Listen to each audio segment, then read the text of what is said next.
week council meeting. It's November 14th at 7:02 p.m. And can I call up? Where are you guys? Where'd they go? There we go. Come on up. The Campbells and the Rosens, right? I got it right. Okay, ladies, right up there. Yeah. You got 4. All right. You got to turn around. All right, everybody, please rise for the pledge. All right. Okay.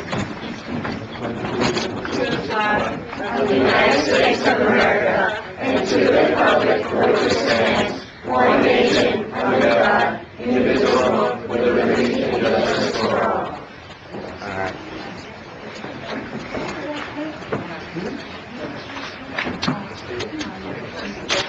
Come on. Come on. All right, so we got 4 here. So your 2 are...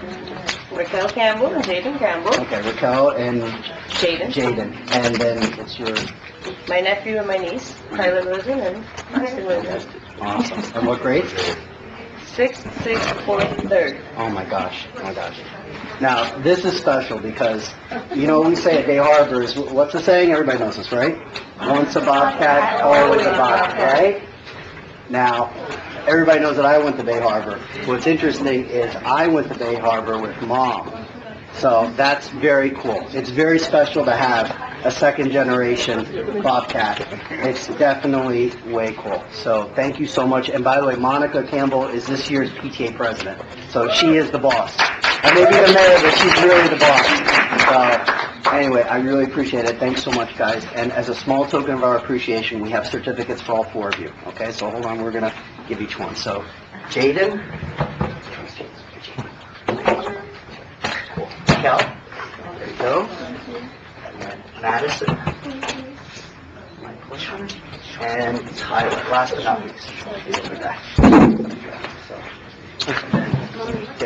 Okay, I got a picture of Mom. Come on, you guys.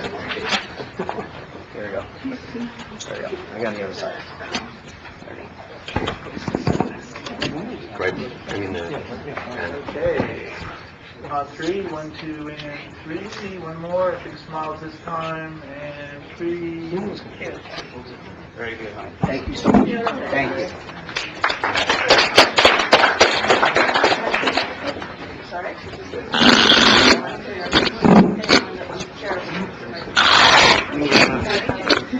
Madam Deputy Clerk, roll call. Councilmember Yaffe? Councilmember Yaffe? Yes, sorry. Councilmember Tricoci? Here. Councilmember Sauber? Here. Councilmember Reed? Here. Councilmember Fuller? Here. Vice Mayor Bruder? Here. Mayor Leonard? Here. You have a quorum. All right, very good. All right. I don't think we have any special presentations. Any withdrawals, deferments, or future items? Anyone? Future items, we will be looking at the digital sign. They couldn't have it ready for this month, but I've been assured we are going to have it. Yeah. Okay. All right. Item number 14, Mayor, it's being withdrawn. It will be on the next scheduled meeting. That's right. 14 is withdrawn. Okay. So that's going to be in January. Very good. Town manager's report. Mayor, I'd like to invite Dan Breyer of BNY Mellon to provide a report to us.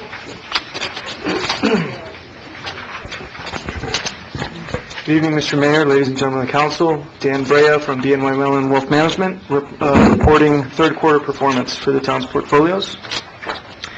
The average current yield for the town's portfolios is 2.24%. The index is at 2.36%. The average yield to maturity or yield to call for the portfolios is 1.33%. Benchmark is at 1.51. And the average duration is 3.63 years. Benchmark is at 4.09 years.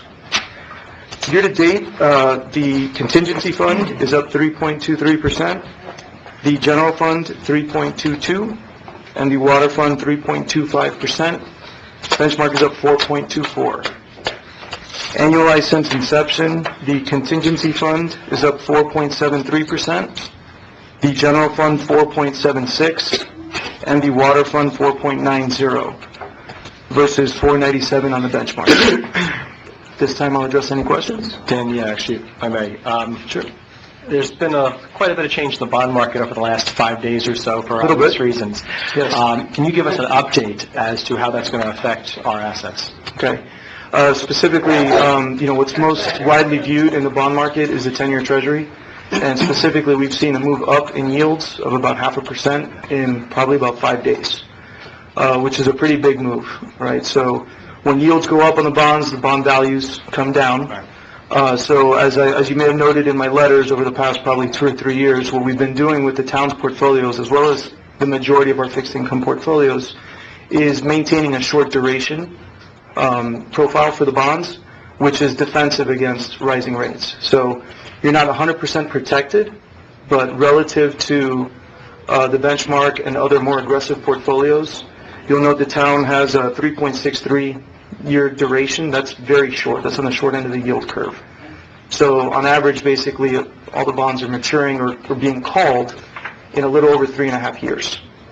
So to the extent bond yields continue to go up, you guys are somewhat protected from the downside. That doesn't mean you won't go down, but you won't go down as much as the bond market in general will. Well, I don't think anybody was forecasting the rapid change of the bond market as much over the last 5 days. Would it be difficult for you guys to provide us an update? Obviously, your letter here explaining was November 4th. Changes have happened since that date. I would feel better, I don't know if the rest of the council, just with an updated letter as far as whether or not BNY Mellon actually maintains its recommendations as is, or if you want to make any alterations come pretty soon as a result of the alterations to the bond market. Sure. Yeah, I'd be happy to send you another letter. And just probably good to make you aware, these bond portfolios are actively managed, right? So if we do continue to see bond yields increase, it may provide an opportunity to maybe sell some of the existing positions and capture those higher yields for a longer period of time. Right. So that's something we do for these portfolios as the opportunities arise. I appreciate it. Okay. Very good. Any other comments? All right. Thank you so much, Dan. Thank you. Have a nice evening. Mayor? Yeah. I just have a few items, but I would like to say, I think, on committee reports, I think that was being withdrawn tonight, and we'll have a committee report in January. Okay. Parks and Rec? You got it. Okay. You requested to... Yes, absolutely. Okay. I'm sorry, I overlooked that. I just have a few items. We already talked about the message board. I just would like to say thank you to Bridget Moran, who handled our Veterans Day ceremony. It was really top-notch from beginning to end. We had a nice turnout. Food was served, and it was just nice to see some of the older veterans come out and just share their memories, some of their stories. It was really nice. The only other item I just want to touch on, and I really need just a little direction. The property owners of 1111 King Concourse, the landowners, might be interested in doing a transaction with the town as concerning the parking lot that's directly across the street from us. If you wish me to look into that, see if there's something to be worked out, please let me know, and I could have probably something back in January for you to consider. That's It would be... Yeah. Thank you. Absolutely. Okay. Thank you. That's all I have. All right. Let's see, we're going to go now to council reports. We're going to start on this end. Councilmember Tricochet. Thank you. So first, I want to thank all of the staff. The Halloween party that everyone had in the parade was just amazing. It was, to me, it's exactly what Bay Harbor Islands is about, getting the community together, going out and doing things together. The kids all had a blast, the adults had a blast, and I just, again, thank you to Parks and Recreation and the town and staff for putting it on. I did get a lot of inquiries this month about the spraying, the preemptive Zika spraying. Please note that the newsletter now has this information in it, as well as it's posted in the parks, specifically the 98th Street Park. Additionally, it is on the website, but for those of you who are unaware, there will be that spraying from midnight to 3 a.m. on Wednesday nights for about the next month or so. Additionally, I want to remind everyone that the community center opens on December 4th. The list of things that we have that are slated to start are not just the items that we have had previously, but the staff has been great and added a whole bunch of items such as Baby and Me, Zumba, senior art classes and socials, yoga for children, and just a whole bunch of different things that will be coming into the community center, which is slated to start in January. We're very, very excited about this. If you guys can come out on December 4th for the opening, it'll be a wonderful event. That's it. All right, very good. Councilmember Reed? I think many of you are aware that we had a little national election earlier last week, and it was quite lively, and there's been a lot of, it was very close, so there have been a lot of different ideas flying around. I'd just like to say that I'm glad it's over, and that I look forward to the country coming together, unifying, so that we can progress. And, you know, in every election, in every race, there's always a winner and there's always a loser. It's very important that we stay civil and very positive and just do what we can to make things better for all. Councilmember Sauer? Well, I guess the highlight of last month was becoming a grandfather.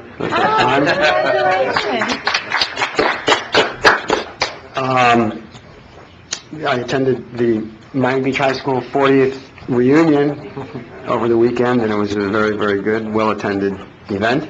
And just this afternoon, I attended the Children's Trust monthly board meeting. Amongst other important items discussed, there was a presentation by the Summer Youth Internship Program, which was a collaboration between the Miami-Dade County Public Schools, Metro-Dade County, and the Children's Trust. And this is just a sample of what we did in this, what our participation, the Children's Trust participation in this program. We invested $2.7 million in the program. Of the 1,700 applicants, 1,463 interns were placed. And those interns were placed amongst 1,717 internship providers. The economic impact in Dade County from this internship program was $1,900,000. 98% of the students completed the internship, and approximately 216,150 hours were worked. So this is just a sample of what your Children's Trust dollars is invested in. There's a little book that summarizes it with pretty pictures, and I'll give that to the town clerk so she can have that on file. So that's my report. Very good. Councilmember Fuller? Good evening. Trying to keep it short. Just the main thing is I attended the Growth Management Committee for the Florida League of Cities. One of the things I just want to make sure everybody understands, when we are all, or many of us are involved with the Florida League of Cities, the key point of the Florida League is to make sure that we get to govern our own community. And that's why we attend. We think it's an extremely important thing. Rather than have Tallahassee dictate to us what needs to be done, we get to make our own decisions. So I'm part of the Growth Management Committee, and I'm happy to participate there. Also, I want to repeat what Elizabeth said. Please remember the community center is opening in a few weeks, December 4th. This is an achievement for the entire community. I really think it would be great. Come out, bring your family, bring your friends, enjoy. This is built for you. And that's at 10 o'clock, the grand opening, 10 o'clock. Yeah. Councilman? Well, I did have the opportunity to tour the community center and library last week, and it's beautiful, it's great. It's going to be great for our community. There's a lot of facilities there, a lot of programming, and I encourage everybody once it opens to come out, take a look, and get involved in the programming that we have. I'll echo what Josh said about the Florida League. I'm chairperson of the Finance, Taxation, and Personnel Policy Committee of the Florida League of Cities. We had a meeting earlier in this month, and there's a final meeting in December. And I'll report back to you at that time. Thank you. Very good. Vice Mayor? Okay, thank you. So I also want to say the Halloween party was a huge success. It keeps growing and growing, getting better and better. And I want to thank, of course, obviously, Regime and the staff for and Bridget, and doing a wonderful job. And, of course, the school for collaborating with the town in doing the parade, as usual. I also want to let you know Thanksgiving is coming, and so I want to wish everybody a wonderful Thanksgiving. And also, I sat in a Parks and Recreation committee meeting for seniors, and it was super exciting. They had some wonderful ideas, some collaborations with other community leaders from the town, and I'm really excited to see what they are going to be doing. Also, I had a lot of requests about the library, and I was wondering if in December in our newsletter, if we could, put something in there where they can go and when they can go to get their library cards. I'd appreciate it. Thank you. We can put that in for the December? All right, great. All right, I'll be brief. Actually, I also attended the monthly League of Cities meeting, the holiday Halloween event, which was absolutely great. Every year it keeps on getting larger, which is always a blessing. And always attending Winners Park. There's one thing that actually I want to ask the council, it came up a couple months ago, was when we increased the fees for 98th Street Park, we increased it across the board. And one of the things I've consulted with staff and council is the idea that we can offer a different price for residents versus those that are not residents. And if it's okay with the council, I'd like to be able to kind of roll that back. We used to charge $25 for rental and I believe $25 as a deposit. Now it's $100 for rental and $100 for a deposit. I'd like to ask for residents, we keep it at $25 for the rental, but keep the deposit at $100. So if there's any type of damage, we have that $100 just as if anyone rented it, but to keep that cost down for our residents. And according to our staff, it's something we can do legally. Is that okay? Well, 1 second. I thought we weren't allowed to because we take, did we get grant money for any of these parks? We can do it. I think the differentiation is you can't not charge residents. I can't charge somebody else. And charge. As long as we're charging something. Well, I agree with the grant already states, the grant already states is access to the park, and that's all it is. This is for the picnic. So then, So as long as it's reasonable, the difference. so let me ask you something. What are the areas around us? What are they charging us? Charging Surfside, Sunny Isles, Miami Shores. They charge more, some significantly more. So we're one of the best deals in town. And truthfully, that wasn't the main reason. One was the $100 deposit was really the main focus of this because people who do use it, the $25 wasn't enough of an incentive to clean up after. And we already assigned some staff to the park at all times, particularly at 98th Street, because we have a lot of money vested in there. There is always the attraction of being a nice park that's reasonably accessible and very reasonably priced. So the $100 is still way below. I didn't bring my numbers with me. Remember, they're not renting the park. They're only renting the one gazebo. Remember, anyone could use the park. So it's just using that, the benches.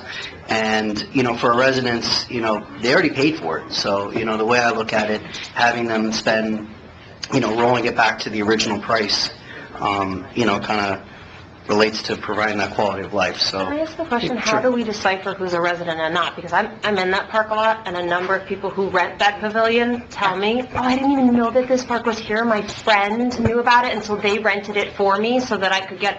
So how do we decipher who's a resident and who's not? You have to come in and produce identification, and they have to show on a license. Mm-hmm. They live in Bay Harbor Islands.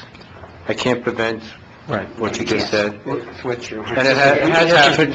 In other words, whoever rents it has to show ID, Well, but let me others ask have you somebody. but they're responsible. Well, let me ask you this. So if they were, let's say you're having a party in the pavilion, and yes, you're only renting the pavilion, but that doesn't mean you're only using the pavilion, you're using the whole park. And we've just spent $200,000 putting in another portion of the park. I think that either the deposit has to be bigger in case there's damage to that park, that you can refund than $100, if you want to just charge them $25, because we have no recourse. I mean, there's no, for $25, okay, you're not supposed to bring this, but if you bring it in, and you ruin the, Sure, it's 100, but she makes a very good point. I mean, I didn't mean to cut you off, sorry. That's okay. But what I was going to say is, when you take the reservations, do you also take a credit card or anything else to preserve? Because if somebody now, we have the artificial turf, if somebody comes in and now pokes something and punctures the turf, that's an expensive repair for us. That's not what we had before, but... It is, and that's why we have somebody there. We actually have somebody there. But the problem is we have no way to collect. In other words, if... Other than knowing who they are, having the license and the identification. Okay, I think it'd be a good idea to take a credit card as a deposit, in addition to the deposit, just in case there's now a puncturing of the turf, they're going to be responsible for it. So that's a very expensive repair for us. Or our staff has to clean up after them, because that happens a fair amount of the time, them allocating. That's the $100 that we have, after. that's $100 we have for cleanup, but I mean, I'm more worried about I think we were quoted something like $2,000 or $2,500 if they puncture the turf. Yeah, if they do it, yeah. So About that. that's... Since in October, we've rented out, or had the reservations 8 times, and we've had no problems with the cleanup since we've put the larger deposit. Well, I don't think we will, but just in case, I think that goes to... I agree with the deposit. I don't disagree with the deposit. I'm just saying, just for residents to bring the actual rental cost down. That's all. But the deposit, I agree with. I think $100 is totally reasonable for renting it out. So, is that something we have a consensus with?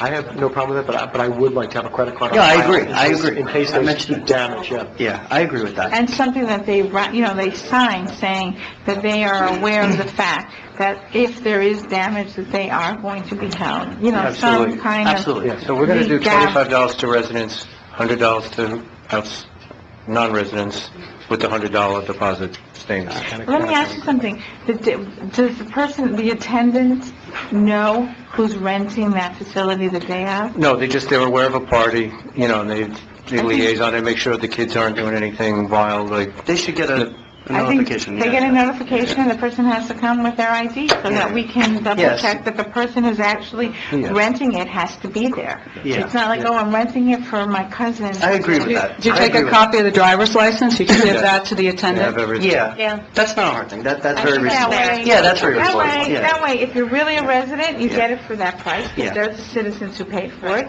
And if you're not a resident, then you should be paying what we pay if we want to go to Miami Shores to the pool. Yeah, of course. All right, I appreciate it. As far as... On that, I agree with it completely. The only thing is, we should have some mechanism, because we don't want to have somebody showing up, then saying, finding out that they can't, for them to either pay you the additional right there. The problem is it's usually on a Saturday or Sunday, or you're going to have, 30 screaming kids there because they can't. No, it should be an automatic charge. Right, so in That other words, when person they do doesn't it, yeah, that's what I'm show saying, up so that's to why I come in. want the credit card on file. Yep, we automatically charge it. Automatically Are charge. there any signs about the turf, what they can and cannot wear, like they can Yes. have? Yeah, it's on the As you front. walk in. But does it specify metal versus the rubber No cleats? cleats, no. But it says didn't no you tell me cleats. that the rubber was okay? Rubber cleats generally are okay, they're just, for little kids, no issue. All the kids They at Bay recommend- Harbor have the right cleats because they play on Yeah, the it's not, turf. it's the heavy rubber cleats are fine. Yeah. It's the, adults playing that, Yeah, well, that's... and even then, to be honest with you, we got a report back, they've done a couple of tests on it already, and they said the performance of it, as far as the pressures, when the falling pressures is fantastic, so. Second... It's built to last. Okay, so we're in agreement. Yeah. All right, I appreciate it. Second, I have spoken to several legislators, and I'd like permission to be able to go to Tallahassee for committee weeks one time, because we're not going to be meeting in December, so just the next time we meet is going to be in January, so I just wanted, if that's okay with council, just to let you know. So, I'm just, okay, well, just mention it. Other than that, that's it. All right, now we've done council reports, public comment. Good welfare. Good welfare is 3 minutes, and just as a reminder, good welfare is not about anything on the agenda. So, Kathleen Kennedy, you're first. Good. Hi, Kathleen Kennedy, new address, 9180 West Bay Harbor Drive. Wow, when I drove up the King Concourse today, Ron, the council, it's beautiful. Thank you, JC, thank you. guys done a great job. I'm really proud of being, wow, we've come a long way. Thank you all. Okay, and I just wanted to wish Marlene's father a very speedy recovery. I'm going to be very brief today. I have in front of me a very beautiful officer in Bay Harbor, Kathy Sullivan, who I happen to know. She's very good friends with my daughter, Yaya, both officers. And today I brought 3 checks for her to be well, and pray for her. I'm going to pass them over to a fellow cop there, my good Ron Wasson, and I picked this up at the Indian Creek Country Club last night from a topic from somebody. Anyway, also, the Church by the Sea is doing amazing things for our town, for our seniors, programs. You just wait and see what this Church by the Sea is going to do for us. It is amazing. We had our first meeting. Thank you, Stephanie, for coming. And it's going to be active seniors, and now JC said that all the seniors are beginning to hear about it. They all want to come to our meetings, and they're all welcome. And it's going to be really good. We're going to do things for our teenagers, and of course, thank you, Elizabeth, for including our kids. And Stephanie, you're the best. You showed up. I know it was rough, and thank you for all you do. And for the fresh food market, even though we have problems there. I don't know if you're discussing it tonight, but we don't want to lose that market. Okay, thank you. I'm going to pass these, by the way, these checks are, everybody in TV land, please bring your check to the police department, whatever amount you want to give, and make it out payable to Kathy Sullivan, and bring it to the police department. My daughter Yaya gave $200. Colonel Andrews, who's in town, gave $25, and I'm giving $50. And Kathy, I know you very well. Get well soon. Okay? Thank you. Thank you. Thank you. All right, next we have Ken Eskin. Come on down.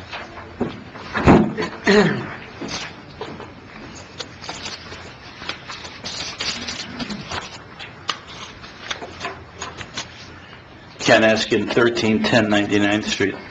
I just wanted to mention, I saw an article in the paper the other day about the White House project with Ocean Cadillac. And between Ocean Cadillac and the new Talbot property on 123rd and Biscayne, well, just before Biscayne, is going to affect us directly. You're going to have the 700 new residences going in there, which is either, 1,400 cars, something, 1,400 people there, 1,400 cars. And the traffic here is becoming impossible. I wonder if we have any feelings on that one way or the other, and how we're going to protect the residents. I can mention, I know we've had some bad traffic in the last couple of days. Yeah, no, this It was due to, it was not due to, It's not a question. yeah, it's good in welfare. Oh, yeah. If you want, we can, yeah, I mean, it's good in welfare. Yeah, but actually, Okay, well, isn't that good in welfare? when he's done, I would want to speak. Yeah. It took 35 minutes to get into town this morning. It was impossible. And I had it the other day, it took 35 minutes to get off the island. It doesn't make sense. I mean, we're worried about what everybody else is doing, Let's worry what's good for the town. I mean, we get involved in all the other towns we worry about, we pay for a shower in Surfside. We worry about Bal Harbor's traffic when they want to do when they're expanding. We worry about puppies in Aventura. How about worrying about traffic in Bay Harbor? Okay, can we go further with this? This is your opportunity to speak, Ken. Okay, I'm speaking. I'd like a response. No, it's a one-way. Ken, when you're done, I'll be happy. I want to say a couple comments. But to be honest, Stop. but you When you're speak. done with all your Right. thing. This is your opportunity to speak. Okay, I want to yield the rest of my time to Mr. Meiselman. You have your time, and Jay has his Why? time. Why can't I give it the rest of my Because time? that's not how it works, Ken. Why? Do you want to finish speaking? I'm just, and if they want a minute and a half instead of 3. I mean, this is your opportunity to speak. They're taking my time. Why can't I yield it? Peter Principle, why can't I yield it? Ken, you This is can't not do the that. Senate. It It's doesn't not work. proper and it's not legal. You have your 3 minutes. Jay can speak for 3 minutes. That's Excuse what me. the way it works. Okay, well, all right, that's it. I'm just going to tell you one thing real quick. We don't have to respond, but I'm going to because I want to give you a quick answer, not the full thing. There's very limited things as far as what we can do for anything that's developed anywhere outside of the town. Just so you understand, one of the things that the state used to allow, although that wouldn't qualify with the apartments, is something developments of regional impact, and used to actually have to go to Tallahassee and have to deal with our neighboring towns to make sure it didn't have as large of an impact. That no longer exists. So at this point, there's almost nothing, if anything at all, that we can do with regard to developments outside the town. Why would they have all the meetings in Val Harbor and then things relative to the traffic coming through Bay Harbor? Yeah, let me just say for the record that we have a good relationship with North Miami, and when it comes to projects, I've spoken to the mayor, and also they have districts, so I've spoken to the council member that represents that area, and, this is not, this isn't a finished project from my understanding, so, this is something that's being proposed. Let's keep an eye on it. Yeah, and it is something we've watched. You got the two big projects. Carol Keys is some of ours. Yeah. But they're boxing us in on both sides. Carol Keys is a council member for that district, and I've spoken to Carol about that project before. It's been something that Mr. Tauber's had in the works for years. Wrong, they changed it. I know they changed it, but I'm just 10 saying. days ago, so it's not how long. It was supposed to be an office building, and they changed it. All right. I was sitting with the people that did it. Okay. Ron, All right. So, can we reach out to North Miami and find out exactly what's being built right behind the Walgreens, and if the White House is going to be the Cadillac dealership, and have a conversation with them if there's any traffic studies with the new development that's going on to see how it's going to impact us. sure. Yeah, that's Thank you. Next, we have Mrs. Newhut. Come on down.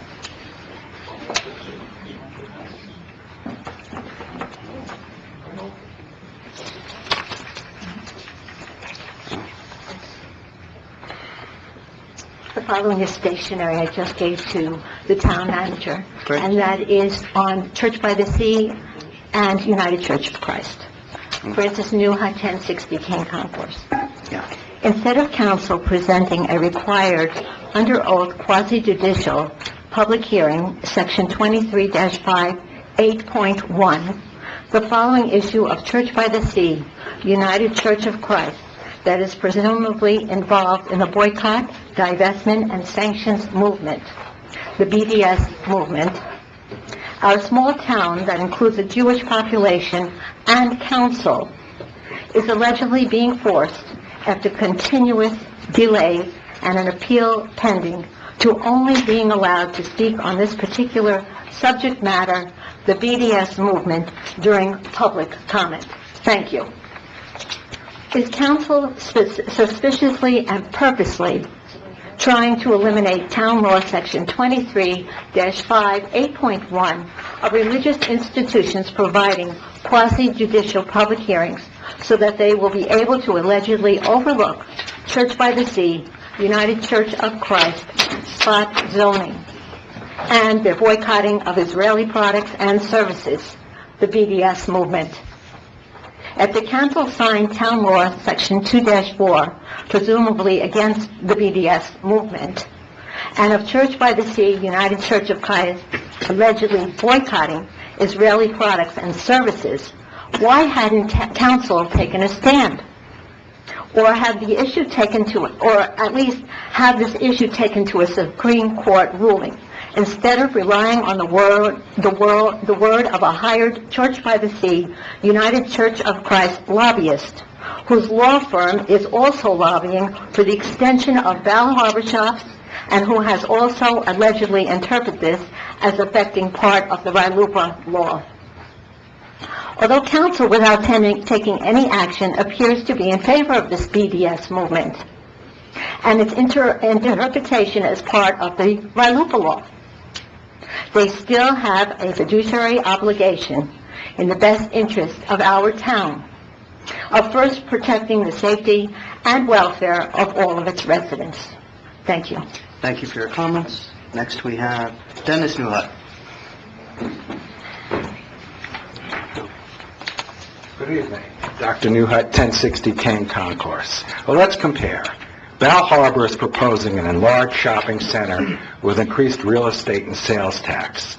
North Miami is proposing a 7-story Ocean Cadillac building with increased real estate taxes and sales tax.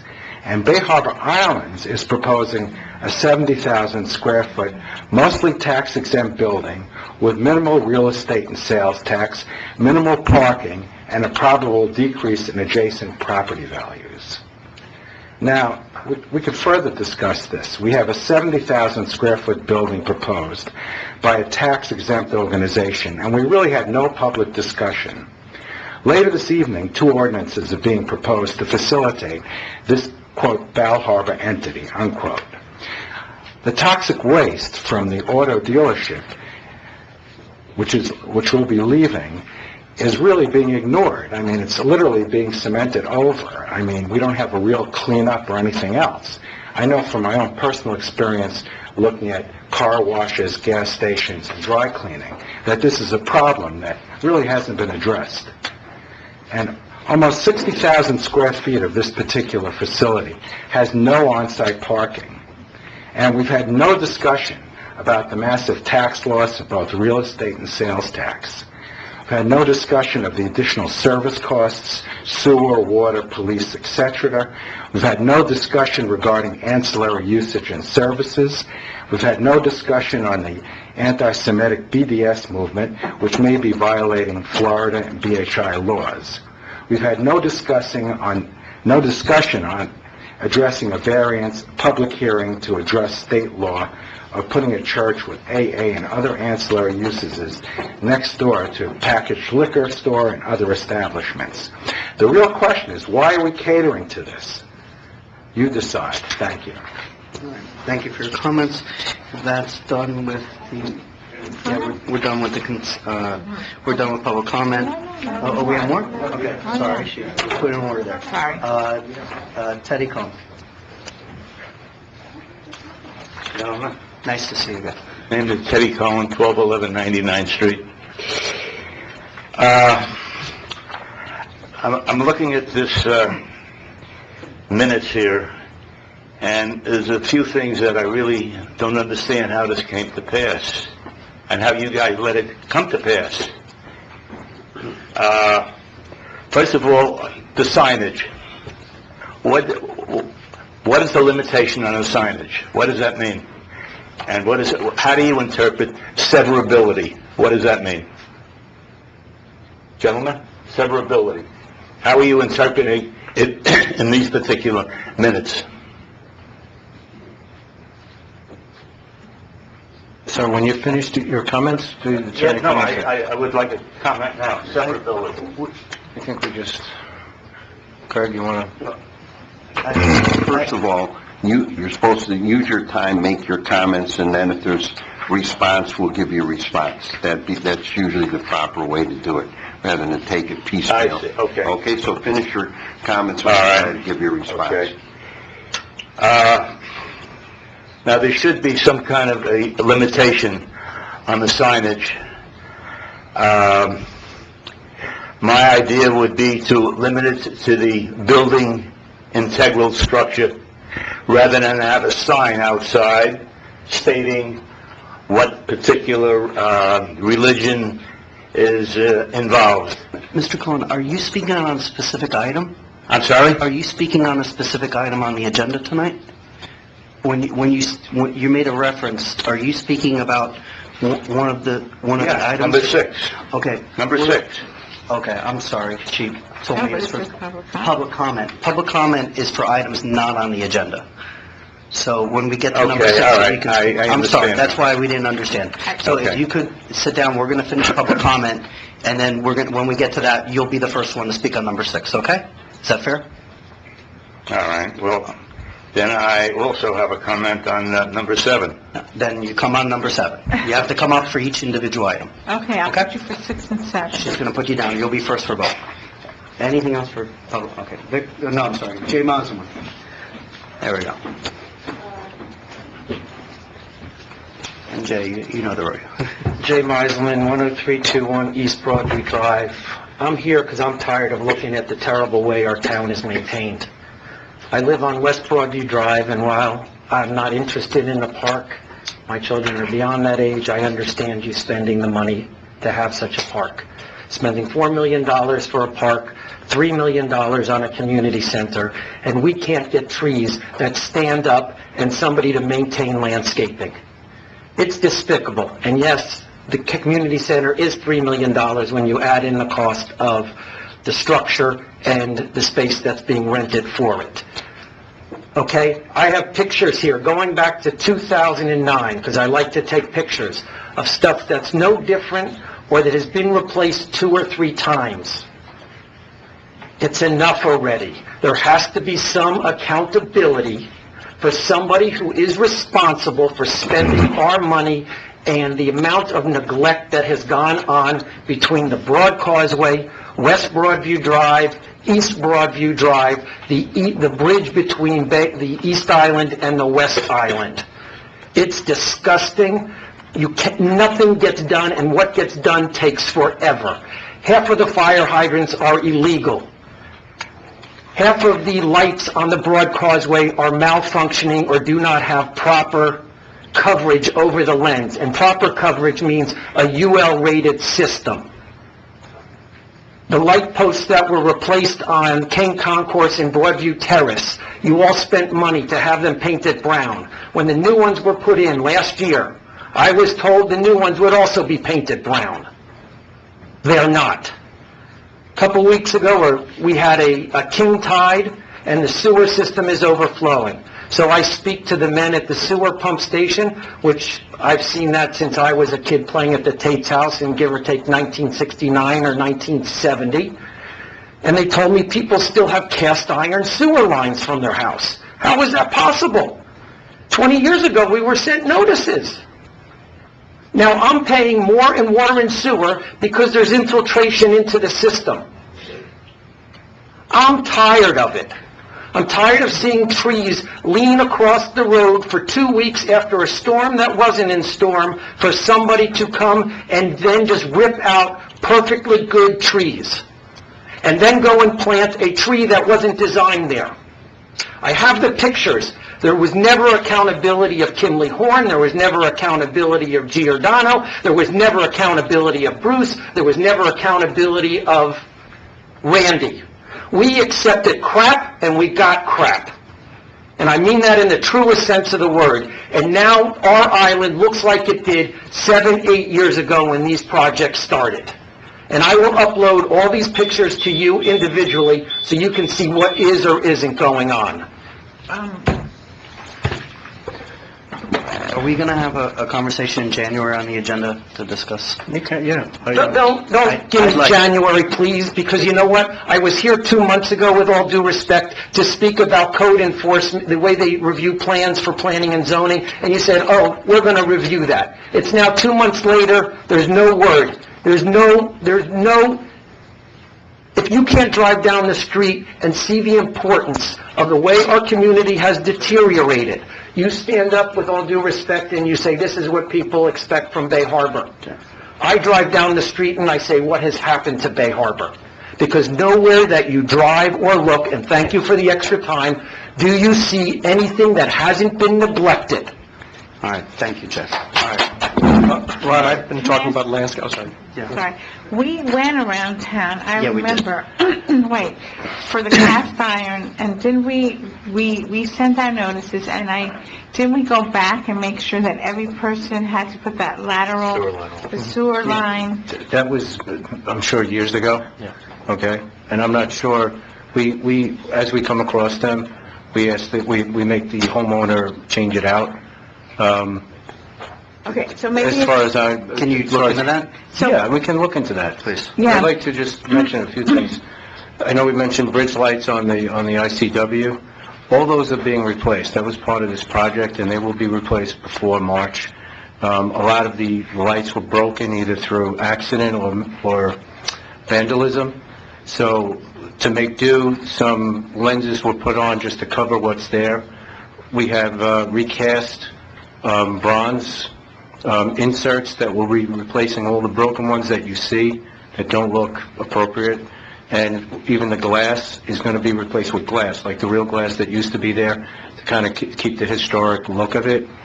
Kimley Horn did not design Phase 2 of the community enhancements. I know sometimes it gets confused. It was Calvin Giordano that did that. One of the major issues that we did have with their landscaping was the yellow tab trees, which inherently have some kind of weak root system. It was my decision to pull the supports off them, and if they went down, to pull them out. The last storm, we lost a few more. There's 8 remaining trees that I've asked to be removed, and we'll be replacing them with a crepe myrtle tree variety that has a very good root system. If it has to be removed for any reason, they're not horribly expensive to do. They give flowers, and it's an improvement. The basic landscaping that was approved 8 years ago is what is still, it's there and current. Survive. Ron, on that, I want to mention something, because, I've been talking to landscaping for a year and a half now, and when I tried to ask everybody to bring things back up, I don't think there was an appetite here at the time, and hopefully it's changed, to take another look at what plants are appropriate for the islands, what plants are appropriate for each individual location, and how to redesign so that we actually put things in that can sustain the right, whether it be the lower roots or at the same time salt air. We need to be able to look at that again. I would hope that we're going to have a little bit, another look at it in the very near future. Is there an appetite here this time? Yeah, let's take a look at it. So before you replant, what you're talking about, ripping out and replanting again? Oh, no, this is not this is not like ripping out a corner and everything that's on it. We're talking about everything. No, but yellow I understand that. But what I wanted to do, and I've been asking for quite a while, is that we readdress exactly what landscaping looks like in this town, which plants, so we have the right professionals come out and take another look at it, because the last professional that you're talking about 8 years ago that gave recommendations, and I remember sitting through some of the meetings when they actually had, whether it be Parks and Recreation or whatever, or whoever was designing part of it, a lot of it was picked on what looks pretty rather than what actually can survive in Bay Harbor. And I think that has to be changed. I think we have to look at what's actually there. No, I'm sorry. You know what is going to survive, because all you have to do is drive around and see what landscapers are installing at people's houses. No, things are not being said properly here. It's one thing to put in things, it's another thing to lose them because they're not properly maintained. It's a combination. Jay, you know what, if you want to have a conversation, then, tomorrow, you have all our numbers. I was at a meeting maybe 5 years ago before I was on the council, and Jay approached, and, for those of you who don't know, this is his profession. So he's an expert in this subject. He's not just a neighbor and a resident. And at the time, we were going through the community enhancement program, and I remember he suggested that we get a project manager, someone to proactively go around and notice all these things. Because honestly, he showed me some things that I say, gee, I apologize. I drove over the causeway maybe for 3 months, that a fire hydrant got knocked down, and I never even noticed it. But he has a professional eye, he looks at it. So really, for him to share this with us, it's a gift. It's not that he's just here complaining. He is giving us his professional time, things he's noticed out in the field. He's coming here to a meeting in the evening to tell us about it. And back then, 5-ish years ago, he was promised that somebody, we would not hire someone to do it, but that the staff would do it, go around the island, be very proactive. And it's not just once after. This is a constant, ongoing process that we have to proactively do. And I'm embarrassed when Jay produces these pictures to me, and I might have driven by that and haven't seen it, but honestly, it's really not my full-time job. We have staff and bosses and directors, and it's not just the landscaping, Josh. We have to take care of what we have before we look at putting new things. I'm not disagreeing at all. Yeah, and then it's also, but in addition to landscaping, it's also other structures. Different lights and all structures and patches and work and things that have been done, frankly, in a very sloppy manner. We're not in any disagreement on it. Okay. That's the same point. And I don't mind discussing it, but I think it should be an agenda item and not try to solve all the issues. Can I speak to something? I'm sorry. We're all taking us down the road that Bay Harbor Island is on the way to wreck and ruin. I have a totally different opinion of that. And I'm sure if I took a picture at 4 feet above it, I could make it look like something was going to collapse and break down. Our roads were built almost 7 years ago. We've had an amazing amount of traffic on them. We have a lot of construction on them. And depending on where these pictures are taken, yes, there are places we have some spalling and we have some cracking. But that does not affect the usability of the gutter or the curb.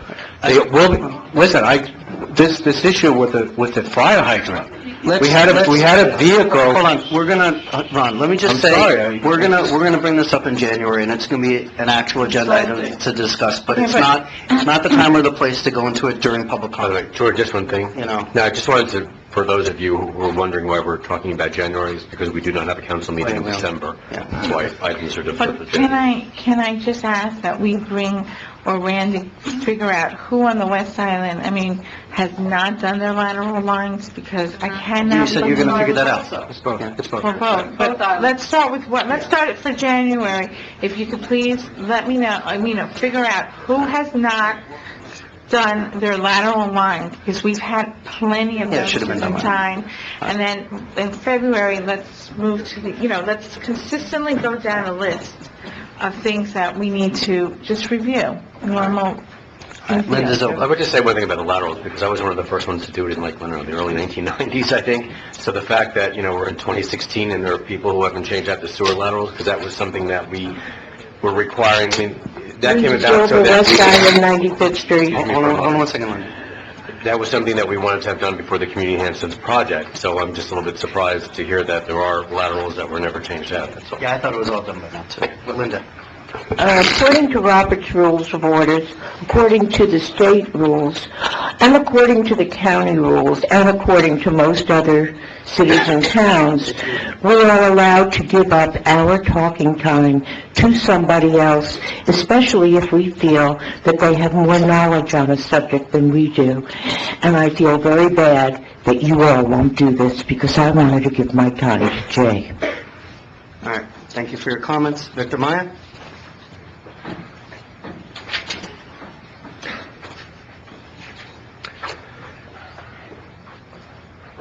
Victor Maya, 1155 103rd Street.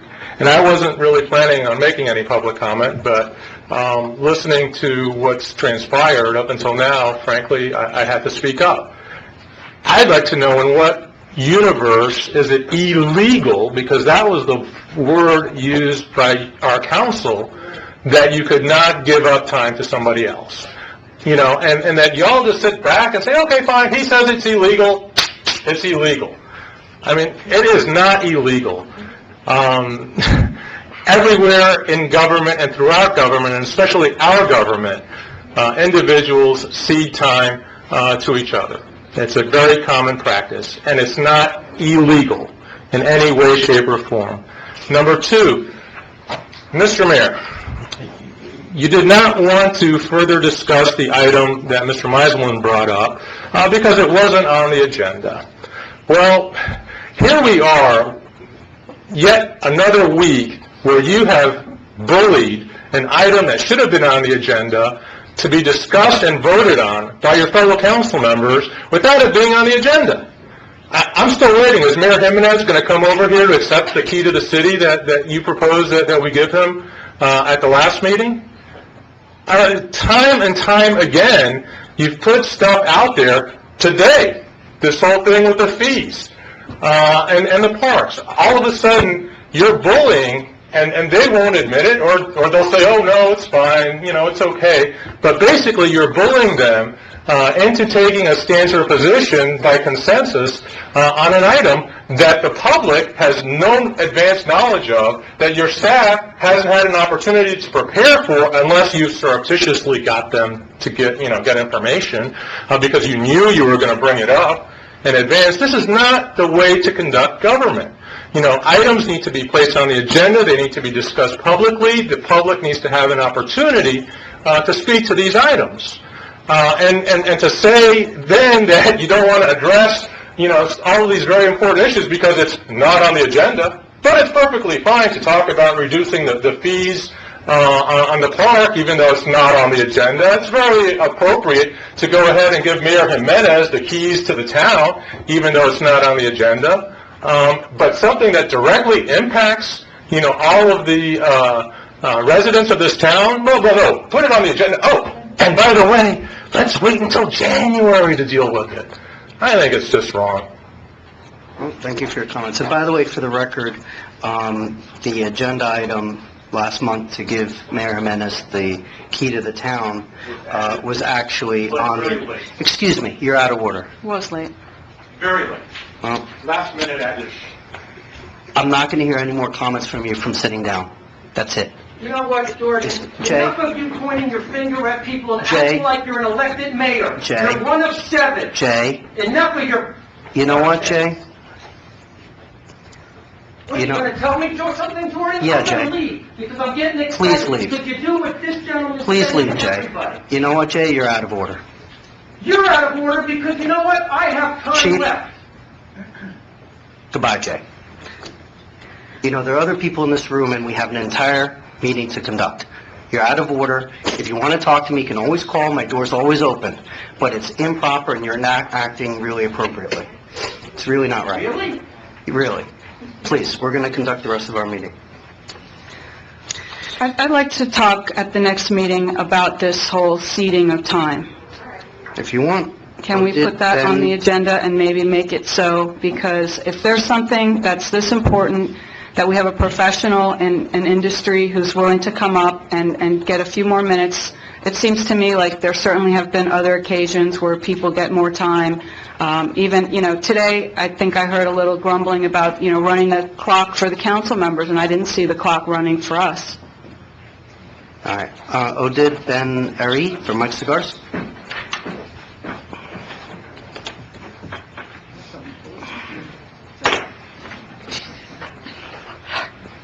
Sorry. Good evening, everyone.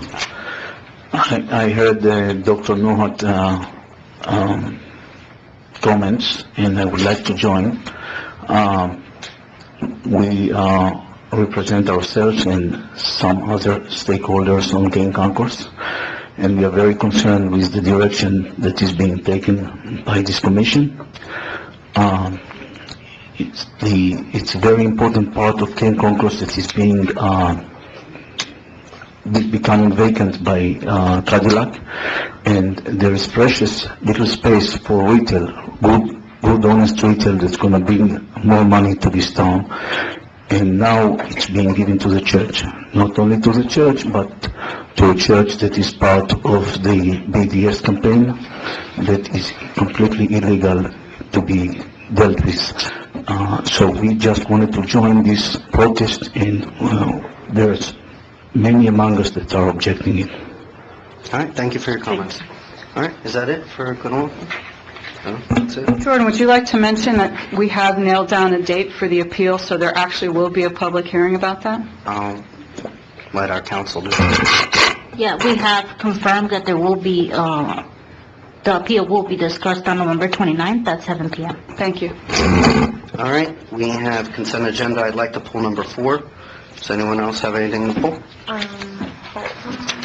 Yes. Yep, what would you like to pull? Number 3. Number 3, okay. All right, Can we move up the bike lanes? Because we have a lot of... I was going to do that after the consent agenda, so. All right, so 5 and 5A. I guess all those in favor? Aye. Anyone against? No. All right, number 3, Councilmember Reed. So your item. Yeah, I can't find it now. Go figure. Okay, item number 3 is a waiving of part of the impact fees or the building department fees for impact windows. It was a temporary initiative that we did for about 6 months, from April to December of 2015, and it seems like in that time there was really only I think one person who took advantage of it. It's not all of the impact fees, it's just a portion of them, and it's meant to be an incentive so that people will do something that enhances their property and makes it safer from storms. And frankly, we're looking at today extending it again because there has not been an adverse impact, and it's a nice thing to do for residents. It's not for new construction, it's for existing structures. And what I'd like to do is also to make this retroactive back to December, because we sort of forgot to revisit it. We just let it sunset, and I'll be the first one to say that I let that go back in December, but I'm sure it's something that we would have continued, so there's sort of an unfair gap there. So I'd like this to be retroactive to when it ended, December 2nd of 15. Let me ask one thing. I'm in favor of this, but let me just ask, because usually we would put the budget impact just so we are aware of what it is. It should be negligible, I was very.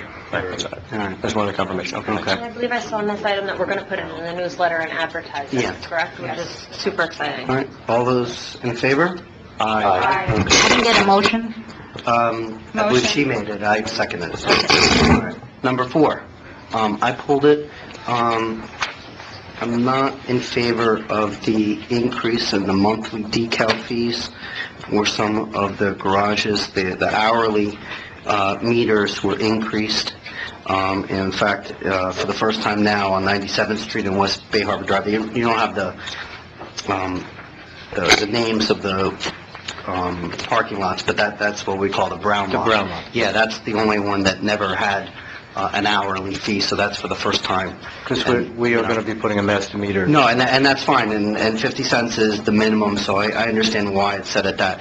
But to be honest, for example, the garage going up from $60 to $75, just because it's going up, I'm not in favor of just increasing arbitrarily all the monthly fees. We seem to be doing well in the parking fund, so I'm just not in favor of that. I'd be happy to support the hourly fees and keep that, but, I'll make a motion for that.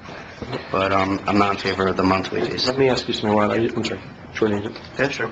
Let me ask you, the contracts that we have right now, for example, with Ocean Cadillac and anybody else, does it set a certain amount, or does it say we'll pay at the actual, whatever our monthly fee is at the time? No, they pay the actual fee, whatever it is, or whatever the monthly rate is. So the language says whatever the monthly fee is. It doesn't say, same as the school. $60 or whatever. Yeah, same as the school with the teachers, what the rate is. If you remember when we built the garage, there was a pro forma that was baked into the financing, and it had to do with raising parking fees very regularly. The last time we did it was almost 7 years ago, and it was when we opened up the garage. It's been a while. We're investing probably in the next year over $200,000 in master meters. They're not infallible. They require maintenance. We have 7 lots that we're responsible for. That's part of the reason why we're going to the master meters. I know it's never a popular thing to do. However, these are modest increases. Our debt service payment this year is $360,000. It will be going up to $425,000. And as we've been talking about Cadillac has been a great addition for us. They park anywhere from 100 to 120 cars, depending on, how many cars they're looking to park up there. And that's been a great find for us, but they're not, we anticipate them leaving. So part of my job is just to kind of make sure that we're in the right place to service our debt. And, if I didn't feel it was really necessary, I wouldn't be bringing it here. $15 increase for the covered parking in the garage, I thought was a reasonable amount. It's a 25% increase. Okay, the dollar rate, if I just run through them quick, it was just the monthly fee. The $1 an hour was not we talked about the orange lot, which is basically across from the Urgent Care Center building on 95th Street. That was increased $10. No, we didn't touch the hourly rate. It would be $1. The North Service Alley, which is the green lot right behind our building, it's the most expensive, and it's $1 an hour. That wasn't touched at all. The 3 lots that you see, 103rd, 100th Street, 92nd Street, we call them the red lots. They're most inexpensive. We're increasing them from $15 a month to $25, and the dime an hour to 50 cents. As you know, we're going to pay by phone around the town, and pay by phone really is not, it doesn't work with a dime an hour with their model. You have to have at least a 50 cents. So, we don't really get a heck of a lot of hourly rates up there anyway, but to make the pay-by-phone system work, that's... I don't mind that. I'm just saying that, for example, increasing from 15 to 25 is technically a 66% increase. And I just... But when you're dealing with meters, it's almost like the old toll plaza. You can't, I'm talking it's about hard the to do it monthly by decal. very... I'm just talking about the decals. Okay. That's the monthly fees, that's all. I'm just not in favor of that. So I'll make a motion to support the hourly rates, but no increase in the monthly decal fees. So I'll move that if there's a second. Oh, there's no second? I'll make a second. Oh, there's a second. Okay, motion second. I guess all those in favor? Say. I'm sorry. Oh, sorry. Francis Newhut. There you go. Come on. Number 4. Francis Newhut, 1060 King Concourse, and we do own some businesses in the business district. And before I even start with this parking and this map of these parking lots, the first thing I'd like to talk about is we've got over 3.9 million of TDRs, government TDR payments to the town, and I'm talking about maintenance. And you had a picture in the magazine that you were going to do in one of the parking lots repairs. So what did you do? You just filled one pothole. Every one of those parking lots needs to be repaved, they need to be striped, and they need to be lit. They are disgusting. Okay, the other thing, what I really want to talk about is, we don't have any parking for the business district. I don't know what you're talking about. Recently, the Monarch, which is a residential gateway, is not even from that as part of the business district. You gave them 44 parking spaces. These are hotels. The other one is at 9601 East Bay Harbor Drive. You gave them 22 TDRs with 21 parking spaces. And that was Church by the Sea, by the way, at the time. And you didn't even charge them for the parking spaces that you gave them 21 for. In other words, we don't have a parking trust anymore. In other words, our money now comes from these parking meters and from the $60 or whatever you're raising it to now. I also want to explain to you why the business district does not have a business district. And that is, we just got our business tax receipts. And on the report, there was approximately 400 business tax receipts given out for the businesses in the business district.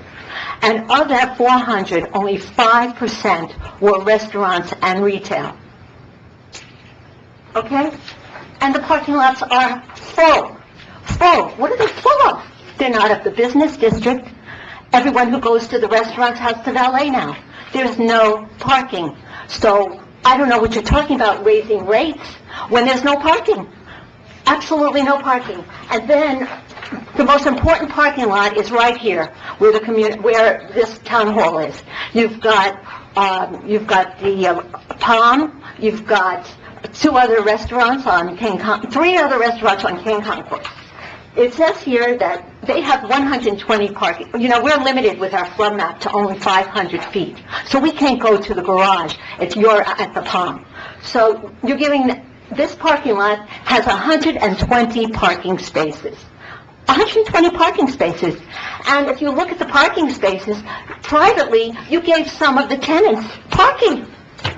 You have a preschool there, parks there with not even paying anything. So I don't know where this parking increase is coming from, because the business district isn't paying. Thank you for your comments, Mrs. Newhut. All right, so we have a motion, a second. I have a couple questions, too. Yeah, go ahead. Is this income, this revenue going into the parking trust or just the general fund? Parking. So this goes only to pay for parking-related items? Things of that nature. Okay. Yeah, one of the questions that I asked the manager when I saw this was, I wanted to know approximately what the usage was and then multiply it by the increase to see. We know what the, capital improvements are going to cost, about $200,000.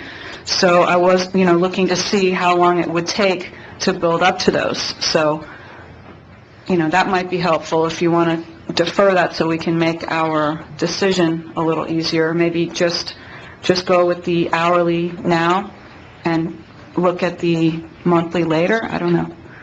Just trying to compromise here.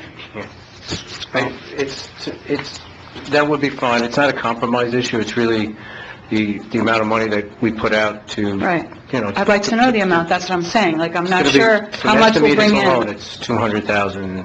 Right, how much would these increases bring us per month, based on usage?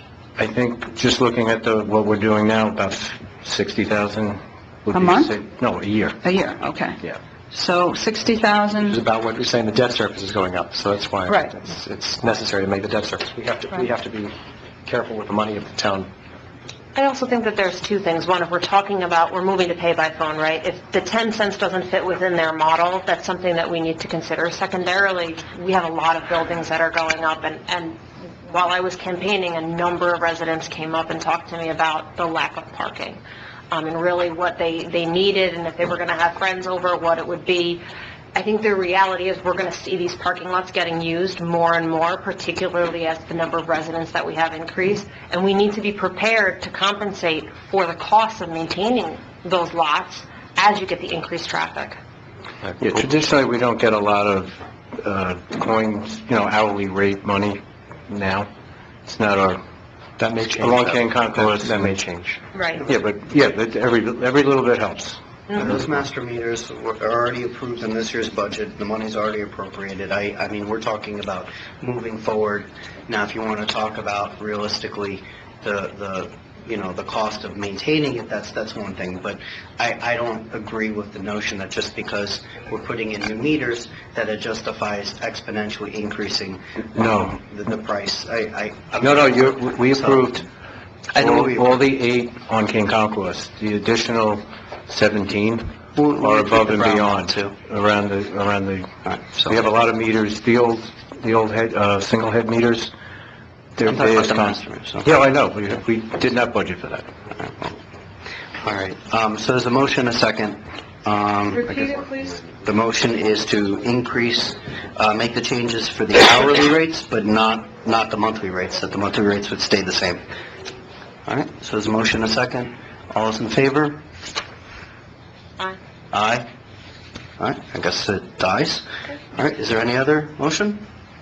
All right, hearing none, dies. I'll make a motion to approve the recommendation for The staff. increase in the hourly and the monthly lot fees. All right, is there- I'm sorry, I'm sitting back. I will make a motion to approve the staff's recommendation to increase the hourly rate fees as well as the monthly fees. all right, is there a second? Second it. All right, there's a motion, a second. Any discussion? Hearing none. All those in favor, say aye. Aye. All right, I'm against, so it's 4-1. There you go. Thank you. Sure. All right, and moving on, we're going to move up to number 12. So,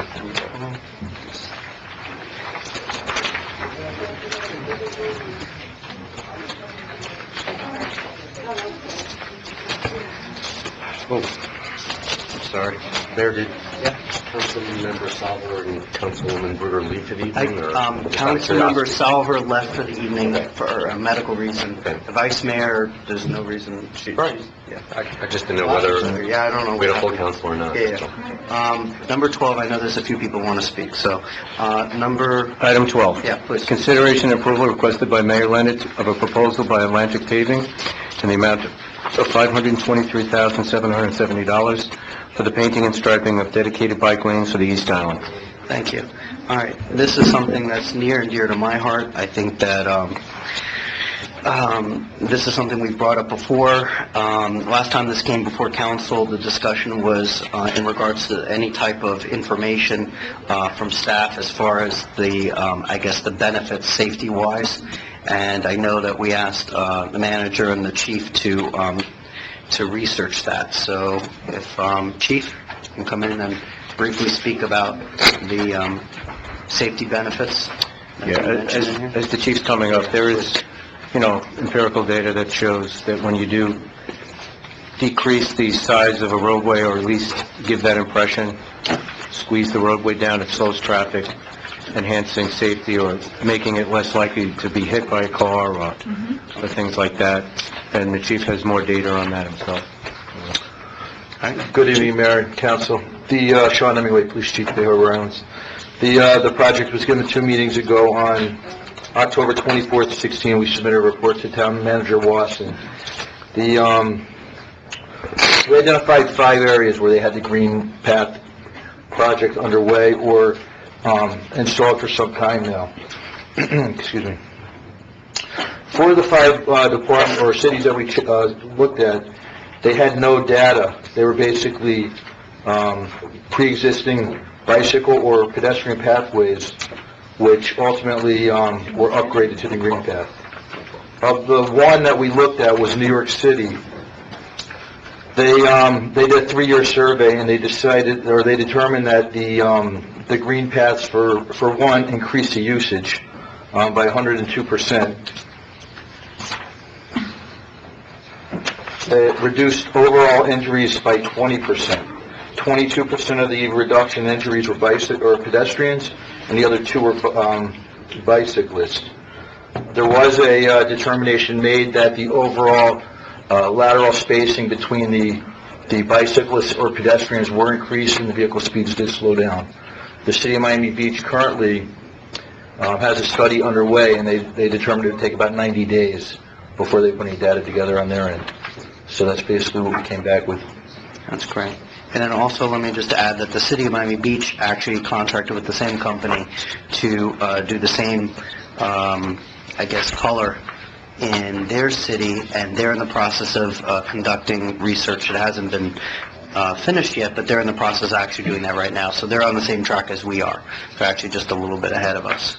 But they're doing the entire city, actually, which is significantly more money. If council doesn't have questions right now, we have some public comment, and I guess we can... Okay, do you want to... you want to go with the questions first? So, why don't we do that? Kelly? Yeah, the manager reminded me that this cost is over $500,000, but he did remind me that when we looked at this years ago for the community enhancement program, the tag at the time for the old technology was over $2 million, 2.7, 2.4. Okay. So that's a good perspective. And then the last time we were looking at the different colors, right? So did we settle on that one color? Whatever color you like. Because I don't see the choices here with the materials. Ray's not here. We did the test strip in green. Oh, that's the one that we chose, right? That's the one that we asked Okay. to test strip. And then I think I asked you at the last meeting if there were other vendors that you could, get estimates as well that we could compare. We only, the key was to get an FDOT approved product. So he's the sole source? He's the sole source. I mean, there are other products that you can buy and paint on the street, but I think you'd have the same effect kind of like in Sunny Isles. It'll last for a while, and then you'll have to come back and repaint it. Okay. This is supposed to give us a lot better wearability, and it has a friction quotient that gives you that, you're walking on it, but it's not going to trip you. So if you're pushing a carriage, nobody's going like this, but you'll know you're on it, Yeah. No, I mean, technology has changed a lot, which is kind of nice, but the one thing that I'm worried about, I'm very much in favor of it, and I always have been since before I was on the council and used to come. I wanted some kind of color delineation, and I think this is even better. I'm just a little concerned about when there's construction and sections are torn up, how that's going to be handled from an aesthetic point of view. Our personnel will be trained on how to apply it. And there's any place, if we had to replace the roadway, and we do that in front of the construction sites, when they finish the project, they have to replace the road. They have to replace everything, the markings, the lining, any little reflectors, and this would be just part of it. We would probably apply it and then just charge it to them. Would you be applying it to active construction sites now? Like, imagine as you turn onto East Bay Harbor Drive, right where the Bay Harbor Inn property is, I think it would be a mess. Yeah, there's a few of them that are really tough, and I would probably ask them to say, what do you think we should do? Because they will pressure wash everything clean and then paint, but you're right, it will get muddy and look bad. Can we stop We can and skip go? it, we can just skip that location. That's what I'm wondering. Yeah, Seams. will there be a seam? Like, because every time we have construction and then Yes. we put... There will be, there'll be a fresh mark. Like most things, like the asphalt, when you put fresh asphalt down next to old, there's a big difference, and then about 3-4 months later, it kind of grays out, and it kind of goes back to looking the same. Well, I don't know if the green will fade, It's a as different much as it's material. a different material, and if you have, if you have gaps along the roadways, you're going to continue to have gaps, Yeah. unless you redo the whole thing.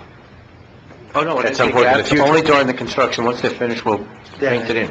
Well, we'll see No, I how it is in understand front of that, the but, park. if the construction is going on for a year or 9 months... No, but that's what I mean. They're going to be adding to the strip by the park, so I guess that's the first place we're going to see how it works if it's contiguous. Well, can you ask them if they've, what have they done in other communities? Because I'm sure we're not the only Right. communities that have construction that has to stop and go. Miami Beach, so much construction That's what right I'm now. saying. It's going to be, it's not even just right in front of one location. We've got trucks coming in and out, going over those spots.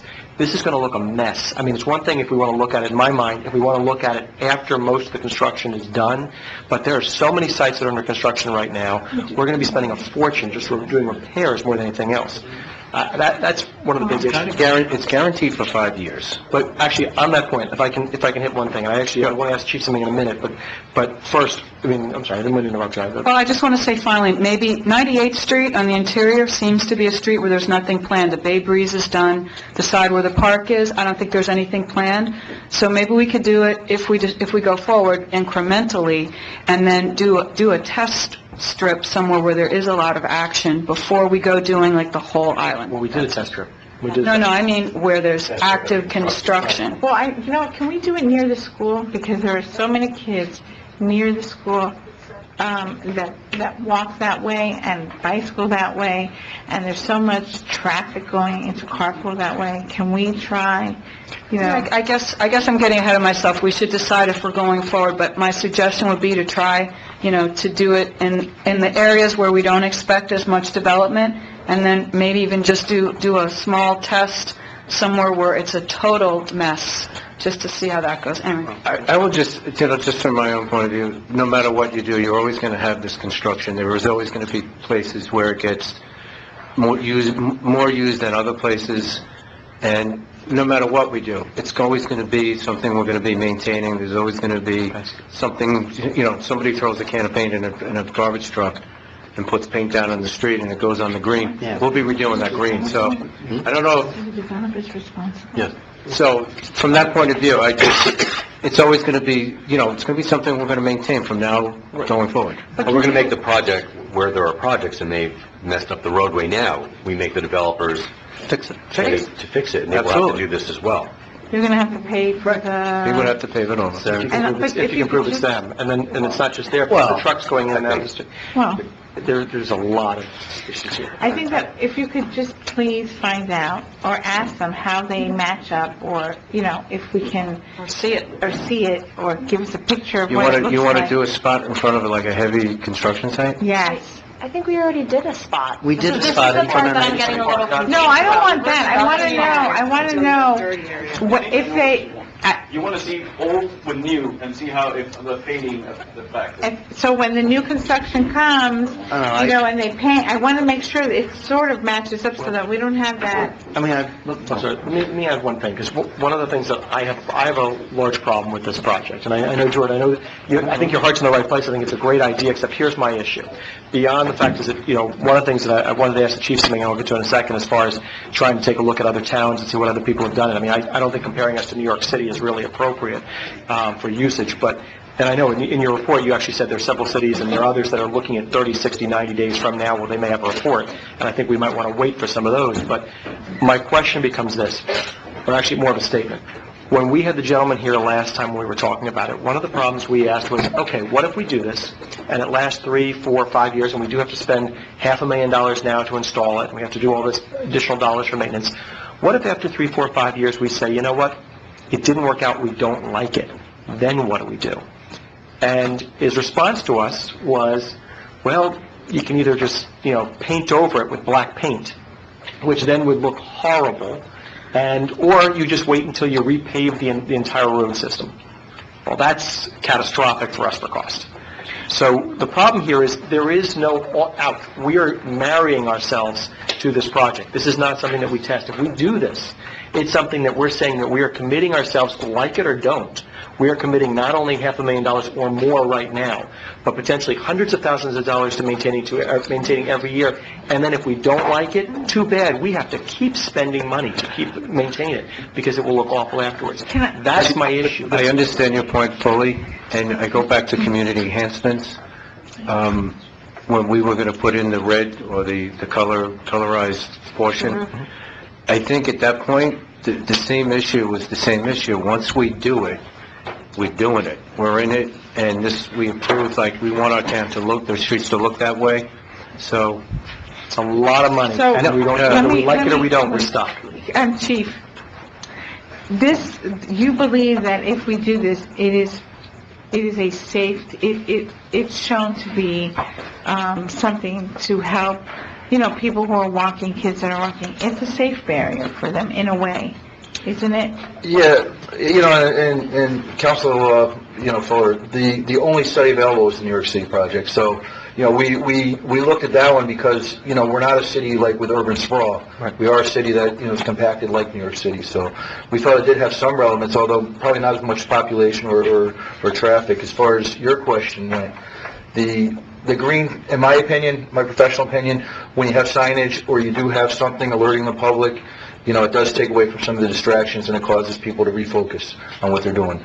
We've noticed that with our electronic speed devices, we probably see the same here. I spoke to Ron about it, and, just the mere fact that they do come up on green, they're going to know something else is going on. Where you put it is probably the key to answer your question. So where do you believe that we should put it? Well, that could be another study on the areas that are used mostly. We haven't looked at that. The data was, will this increase safety? That was a project. We could now go back and either through survey or through, maybe posting the officers, determine what areas in the town are used more frequently, or what speeds are affecting the island more so in certain areas than others. And that would be a factor I'd look at. Or where we've had overall accident crashes. Well, Chief, can we, sorry. I was going to say that, going back to when we were doing Community Enhancements Phase 3, which is the entire East Island, I remember when Colonel Weinstein was the mayor on this council, and he's a former chief of police. We were all in agreement at the time of the council of having some type of coloration on the perimeters of the streets. And when we sold the community enhancements, you remember the big poster board, that we had throughout the entire town. It showed this color that would cause people psychologically to drive slower, people to be more aware of the sides where, to be honest, there's really not bike lanes, they're really more for people walking. And the fact that we can get it done for less than a quarter of the price for the outer perimeter of East Bay Harbor and West Bay Harbor Drive it seems like a very good deal. And I agree with Josh that, yeah, you're marrying into it, but you know what? We're not the only ones, and it's a good marriage. If you look at Miami Beach and Aventura, I agree. And other cities, I think that we're spending millions. I think that, I know it's a lot of money, but I have to agree that, kids are going to walk, adults are going to walk. They have nowhere to walk on the East Island except on the street. So if we can deflect or get anybody to stop, even one car is worth $500,000. One car that doesn't hit somebody or hurt somebody is worth $500,000. Yeah, I'm sorry, but I kind of have to jump in here. The reality is, this is a safety issue, and I know we keep talking about let's find a high-traffic area and let's worry about the construction. And I say this month after month, and I don't say it, to be a squeaky wheel, but I live on the street that has the most construction in our municipality. And there are members here that know, because I am a crazy person who comes out in the morning and my kids like to ride their bikes. Yeah. And I can't tell you the number of times that they've almost been hit by someone in the lane. So for me, this is very, very passionate. That these are our children. These are our residents. These are our seniors that are riding in here. And we have a responsibility as a council to protect them. And right now, everything that's going on, I come out in the morning and I have to tell my kids, you can't go anywhere. Wait until we're there and we're standing here and we're making people move down the street because they're parked in that lane. So for me, this is something that it has to get passed. All right. Sorry, go ahead. Two questions. Yeah. This item says the perimeter road, so you're just talking about East and Bay Harbor and West Bay Harbor, not the interior streets. That's correct. Is that Well, that's what is on the agenda for this evening, Right. correct? Correct. The other question I have is about the financial analysis says to be funded by TDR contributions and reserve funds. Why would we go into reserves for this? We have sufficient money from TDR funds, don't we? You know what, we say TDRs, but TDRs and reserve funds are the same thing. Well, Just but the TDR funds, I understand they're commingled, they may be in the same bank account, but the TDR funds, we had, earmarked for certain uses, that's all. And so, Whatever the council deems. I mean, I don't know if Alan was here, but, the idea was to try to maintain, a certain amount of money within a certain amount of money within our reserve funds. And in fact, in one of the projects, which one was it, Jordan, where you're repaying the reserves, $50,000 a year or whatever it is? That was 98th Street Park, actually. Oh, the Over 98th 10, Street over Park. 10 years, 10% a year. Okay, so my point is that we've taken in X dollars in TDR funds so far, and, for accounting purposes or whatever, I think that if we're going to do this, it should come from the TDR funds and not from general reserve funds. I That's agree. the way I look at it. So do we want to keep a separate running tally, however the accounting goes, just so we know whenever we're taking it out, so we know when we run out? Yeah, I mean, listen, Alan, you want to answer to that? Yeah, Alan. I think I know what he's going to say. I put TDR contributions there, Alan. Ron is exactly right. PDR funds in general and reserves are basically the same thing. The council can do whatever it wishes with the money that the town has. Now, if we want to maintain a separate accounting, running total, we can do that.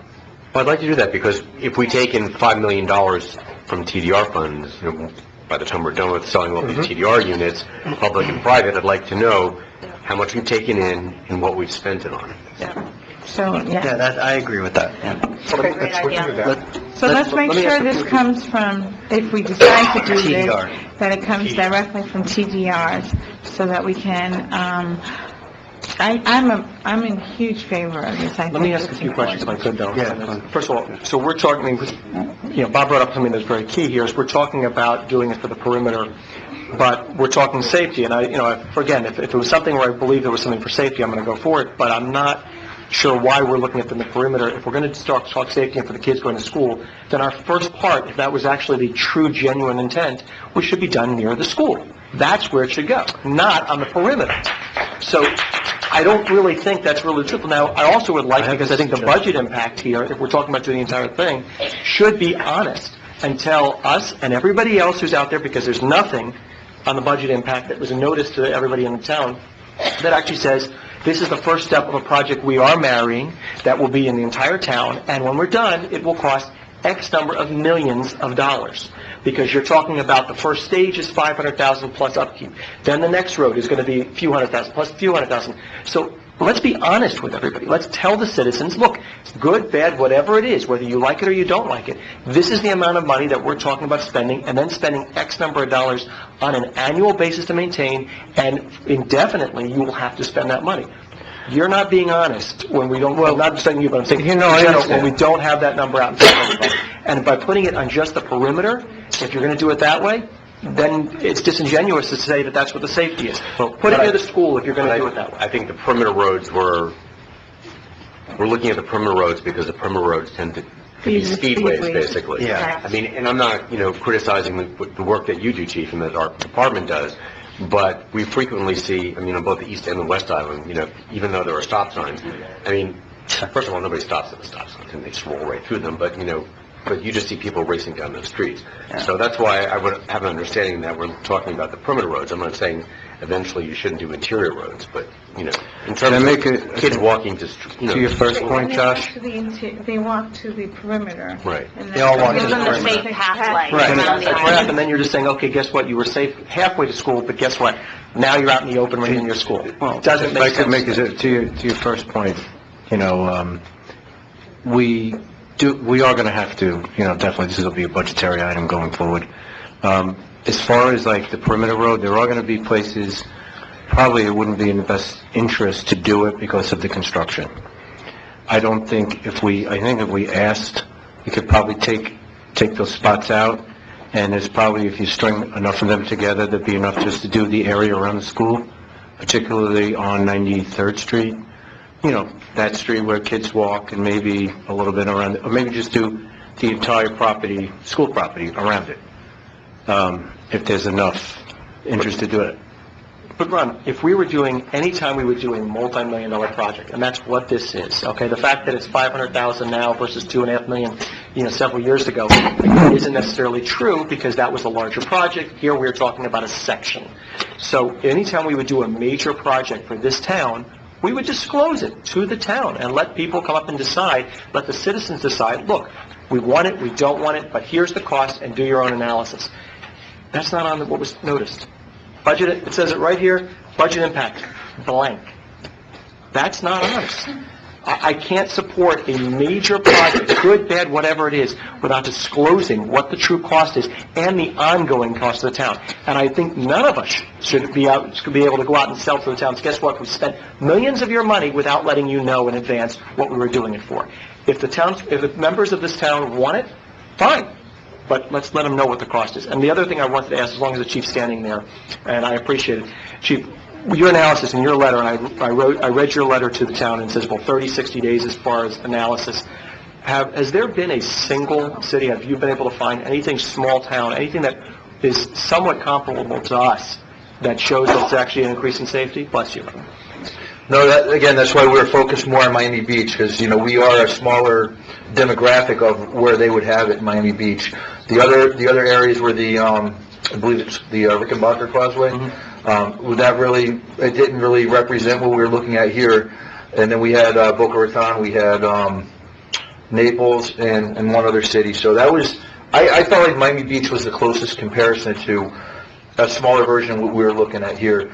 And I just want to touch on one point from the other council member. The one benefit I would see, as far as what you're talking about going to school in the morning, would be through our rodeos and through our public awareness, what we do at the schools every day, to really educate the children when they are en route to the school to use those portions of the roadway, because we do see them all over. Yeah. Chief, so just to be clear then, so Miami Beach is still doing an analysis. I know they want to do it, but they're doing their analysis to see whether or not it does increase safety, and they're still, 60 days away? No. 30? Well, what they're doing is they already approved it, they're installing it, and then what they do is they do research after they do it. So they're already approved putting it in. If you drive throughout Miami Beach... The benefit of that research, it's essentially, we get to see what the research shows before we commit millions of dollars. I have questions for you. So if we were to put it on the perimeter, okay, and the kids that are going to school, or the seniors, or just on the perimeter, do you believe that would help protect those people who are walking on the perimeter? I know that let's say Elizabeth's kids, her mom and dad, because it's an interior, walks them to the corner and watch them cross, over to the perimeter, and then they go on the, on the pathways. Do you believe that just starting in the perimeter would help and be beneficial to the people of the town? Yeah, Councilmember Bruder, I would say overall, yes. My one concern going on to this from when I spoke the first time was that we don't create a false sense of security. You still have front-end parkers backing into the green space. Right. But overall, the studies, the study's a study, and in New York, it did go down 20% overall, while pedestrians increased, or bicyclists, 102%. That's great. So. That's great. That's great, that's really good. We have public comment, so... I have a question too, real quick, to the chief. So, pedestrian injuries and accidents went down. That was one of the components that's looked at. Have we had any pedestrians hit here, in the last year? We had some children. We had cars hit children? We can go back to, just off the top of my head, let's go back 24 to 30 months. We had two that I can speak of. One, no injuries, and one, more of a grazing type of situation, and one just minor injuries. Okay, thank you. Where were those located? One was West Island, and Ron actually went to the other one for me. Where was that one? It was I believe it was 101st Street. A child ran out from a couple of parked cars. It might have been on a skateboard, I'm not sure. And last year, there was a 10-year-old that was airlifted and hit by a car. And I think it was at night. That was it. Yeah, So, we have public comment. Linda Zilber? Thank you. And if you want to speak, you can fill out one of the forms in the back. Okay, I'm not speaking for or against, so you are changing the configurations of the street. And when you do that, even though we have jurisdiction, I spoke with the county attorney, and the county attorney says you must get approval from the county. Now, Ron, don't ignore me. I told you this before the last time it came up. I told this to you again, and I would hate to see the county come in and make you undo what you do. So, the other thing that I would like for you to check on, where you have the bike path, it's right next to where cars back out. And that's a little scary. Thank you. All right, Francis Newhart?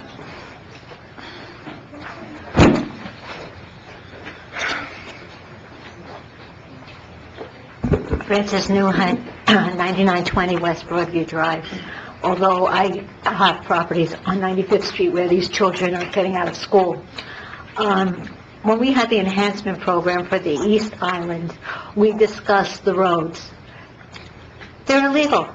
If we have head-in parking, which we are resolving now by giving the developers these 6 feet or whatever it is, 6 feet in the front there or whatever, so they bring their development out further. But that's decreasing the width of the street.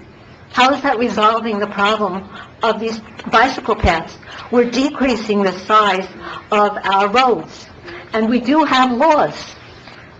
One of them is if we were to do new construction, we were to get rid of this head-in parking. I don't see that. Do you? I mean, just walk around. You still see head-in parking, and it's dangerous. The other thing is, they actually told us, and it says here about the walkway width, and they give you the dimensions, the walkway width. So if you take the walkway width, and then you put a bicycle path, excuse me, where is the street? Where are the cars supposed to go? Is this a walking bicycle town? I don't think so. I see more cars than I do people walking on the street. The other thing is the picture. And I went to Miami Beach to look at these green bicycle paths, and they are very nice. But your picture is false advertising, because it shows on the picture, okay, parallel parking. Parallel parking. This is not head-in parking. They have a walkway, they have a sidewalk, then they have parallel parking, and then they have a bicycle path. And yes, it's green. We don't have that in this town. So I don't even know why this subject matter is being brought up. If anything, we should be discussing the safety of our city streets and the changing of them. Thank you. Thank you for your Question, comments. Jordan. Yeah. Can we just clarify, are we changing the use here? Right now, we sort of have a shared pedestrian/recreational bike path, right? So we're not changing that, and, I was going to ask later what the icon will be. Will it be bike, or will it be pedestrian, or some kind of a shared It will be insignia? something that doesn't designate either or. It's okay. Will it have any marking, or It'll be what we did before, probably like a chevron. chevron, share the road? Yeah, very good. So it's not just a bike path? No, it's also for walking. Amy? Come on down. Good evening. Hello, my name is Amy Silverman. I live at 1050 93rd Street. I am a recent transplant to Bay Harbor Island, so I would guess I have a lot more experience with bike lanes than the rest of you guys. I lived in Brooklyn, New York, during the implementation of bike lanes. And I lived on a very busy street, and I will tell you that it made a huge difference in terms of slowing down the traffic both outside and across. Not only did it make our streets more pedestrian-friendly, but it also made them friendlier to bikers, and overall it changed the entire composition of the borough. One of the things we like about Bay Harbor Islands is how much it reminds us of Brooklyn, and all the good things. So that's what I can say. It's not scientific, but you've seen the New York City data, and I think that most people were suspicious when it started, and pretty much everyone loves it now. The city bikes, a little bit different. They don't like losing their parking. I'm a parent. I have a 1.5-year-old and a 6-year-old. I'm involved with the school, and we started an online petition in addition to the beautiful visual petitions you see back there, and 142 parents signed them in just a week and a half. To give you an idea, our normal emails get about 30 clicks. So for 142 people to respond to an email we sent out was unbelievable. And so while I only have 44 seconds left, we have sent the petition to Jordan, which he, I hope, will share with the rest of the council, and I'd like to read just a few of the comments from the parents. Perhaps more families will bike to school if we provide bike lanes. This will improve the traffic conditions and help our environment. I'm signing to keep our students safe as they ride their bikes or walk to school. Since we do not have sidewalks surrounding the entire school, it is essential to protect our children so they can get safely to and from school. I want my kids safe around the school, and I see every day the danger for our kids to walk and ride around our community, directly on the road with no space dedicated to them. My girls go to Ruth K. Broad, and I want them to have safe rates to get to and from school.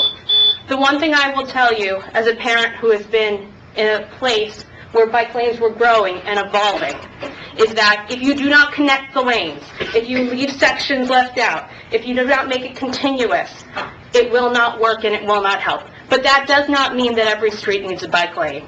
I saw in Brooklyn and New York, as they grew the system, as people got behind it. And it was so powerful and wonderful. And I hope you will consider it. Green is the color of bike lanes. It's wonderful. And as you've seen this grow and change, it gives children the confidence to ride instead of drive, and that's better for our community. Thank you. Thank you for your comments. All right. All right. Any other? All right. Thank you. Hearing no other comments, and you want to come on? Okay. Come on, Ken.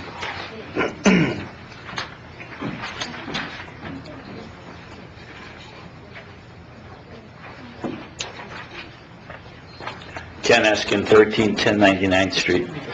I'm all for safety. I have no problem with that. In fact, I'm deathly afraid to ride my own bike going down Kane Concourse.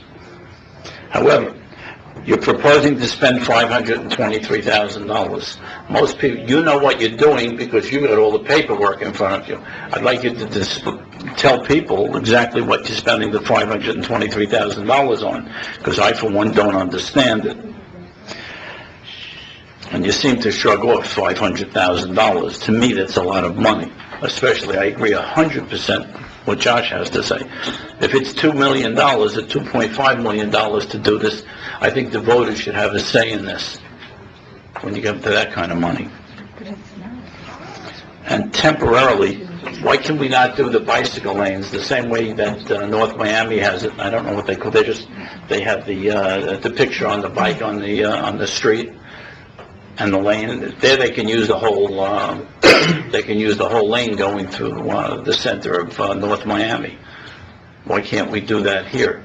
At least until the studies are done. To me, spending money first and then looking at the results is doing things ass backwards, excuse my French. First you see what the studies say, then you spend the money.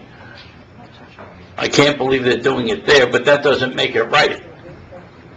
First look and see what the study says, then go ahead and do it. And how will the cars know what a Chevron is? I never even heard of a Chevron, and I only drive about 40,000 miles a year. So how are they going to know what it is? The bicycle, you see what a bicycle is in the signs, the bicycle lane. Jordan, would you like to respond to any of that? Yeah, I will when you're done. Okay, I'm done. You're done? Yeah. All right. First of all, I think it's pretty obvious to everyone here. Maybe it's not to you. I'm sorry, but it's obvious to me. The first thing I said was that I'm for safety. Okay. Well, that's great, but I don't think that there's any question as to the comprehension that if we color the side of the street, that's going to be something that's for pedestrians. Are you going to put two lanes? It would be a bike lane? It's not a bike lane. It's actually it's for actually, and you could use it for bikes, but really it's more for pedestrians. You know, for people that are walking. But can you use it for a bike lane? Absolutely. But you know, the concept that it's just for, excuse me, I'm sorry. Let me finish. With all due respect, we're having a meeting here. If you want to finish and speak to Mr. Watson later, that's fine. But it's really annoying And please give me the opportunity to speak. I give you the opportunity to speak. This was town business. With all due respect, please sit down, Mrs. Silber. I would. It's county business, and I represent the county. You represent the county, Mrs. Silber? Yes. All right. As I was saying, in regards to the study, Miami Beach spends... Go back and tell me physically, what is it that you're doing, that you're proposing, please? Yeah. It's the agenda, here, you can have... I didn't see it. You don't give those out. It was I don't know what online. it is. It's been online, and this is the third time it's gone before our council. With all due respect, this is the third time it's been up. Everything's online for anyone in the public. You could go online, you could have requested it before the meeting to the clerk's office, or you could have spoken to the manager.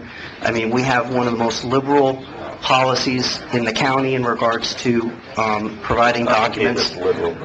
Yeah, because you know what? You have online right now every single thing that we get as a council, and you get at the same time as we get it. Not everybody here has a computer. You're the one that told me that, but go ahead. All right, anyway, like I said, I think that it's going to benefit our community, provide a higher quality of life, and as far as the cost, I think the fact that we are collecting all these monies for TDRs, I think of no better use than to use it to better the quality of life for residents.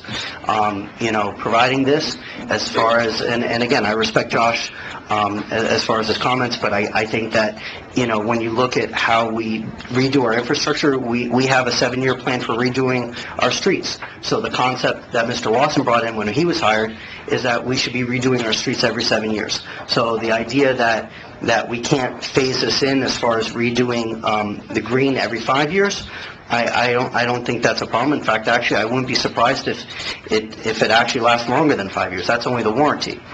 But We as don't far know as, because there hasn't been any paperwork on it. well, it's yet. also FDOT approved, so I But mean, let me ask it's you something. a pretty... On page 2, Yeah. are you actually taking people who are walking public off of the sidewalks? There are no sidewalks. There's no sidewalks on Eastern Bay Harbor Drive. Excuse me, I'm looking at a picture of No, the that's sidewalk. that's an example, sir. Well, that's what you're showing, excuse me, then you're showing there's a bait and switch. Okay. You what? Tell them about the park, the sample. Yeah, there's a sample on 98th Street Park. The last time this was brought before council, we actually decided to have a sample put on 98th Street Park to show residents, and it's been there for what, how many months? At least 2. At least 2 I'm months. sorry, I didn't read about that in Waves. Was it there?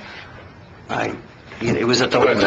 Was it there? I could have sworn we... Oh, I never We did saw it. mention that, actually. And I read So, Waves, I never anyway, saw it. Thank you so That's much for where your it should comments, be. Ken. I'm sorry? Thank you for your comments.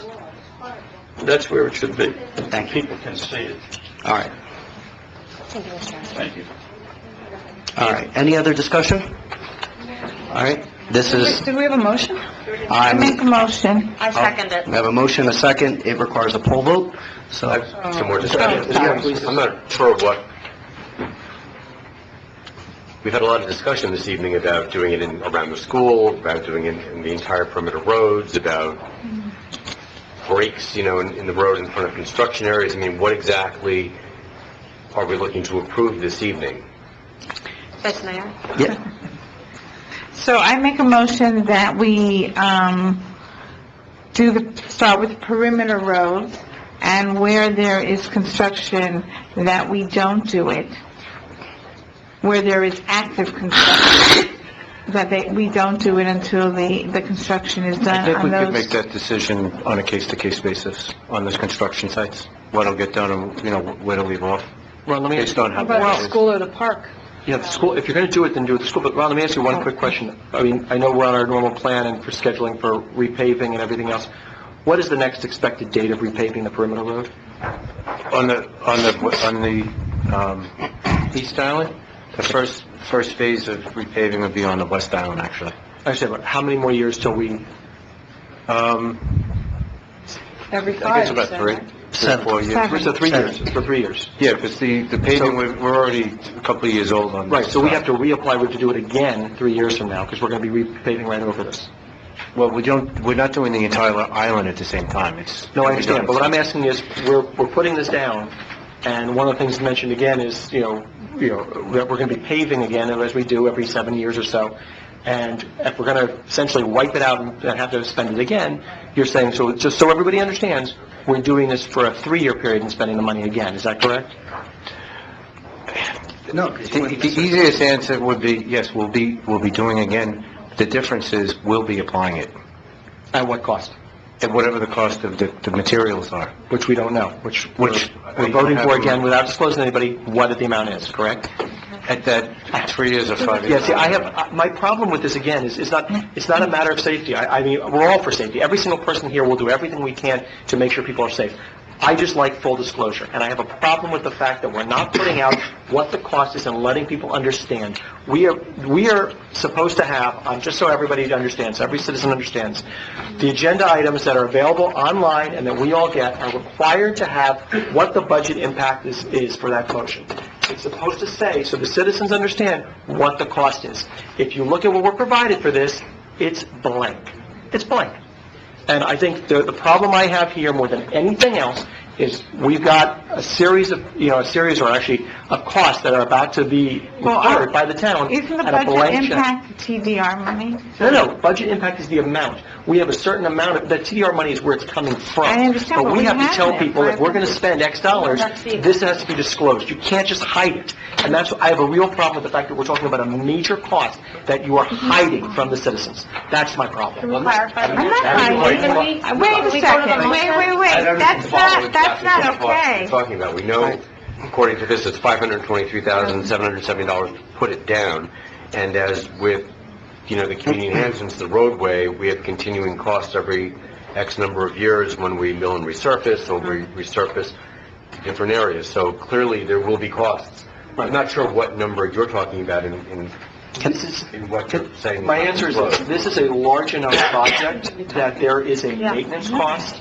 We're talking about this being the first part of a larger project.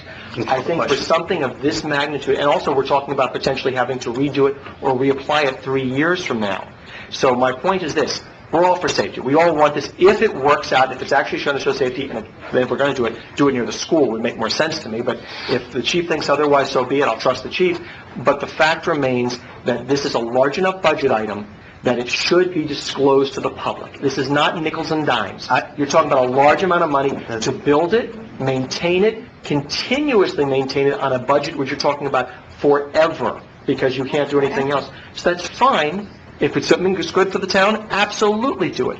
But tell the town how much you're going to spend. Don't just hide it. All right, just for the record, let me just say for the record, two things. One is, all the years that I've been on the council, and by the way, just for the record, this format of the reports was something I created.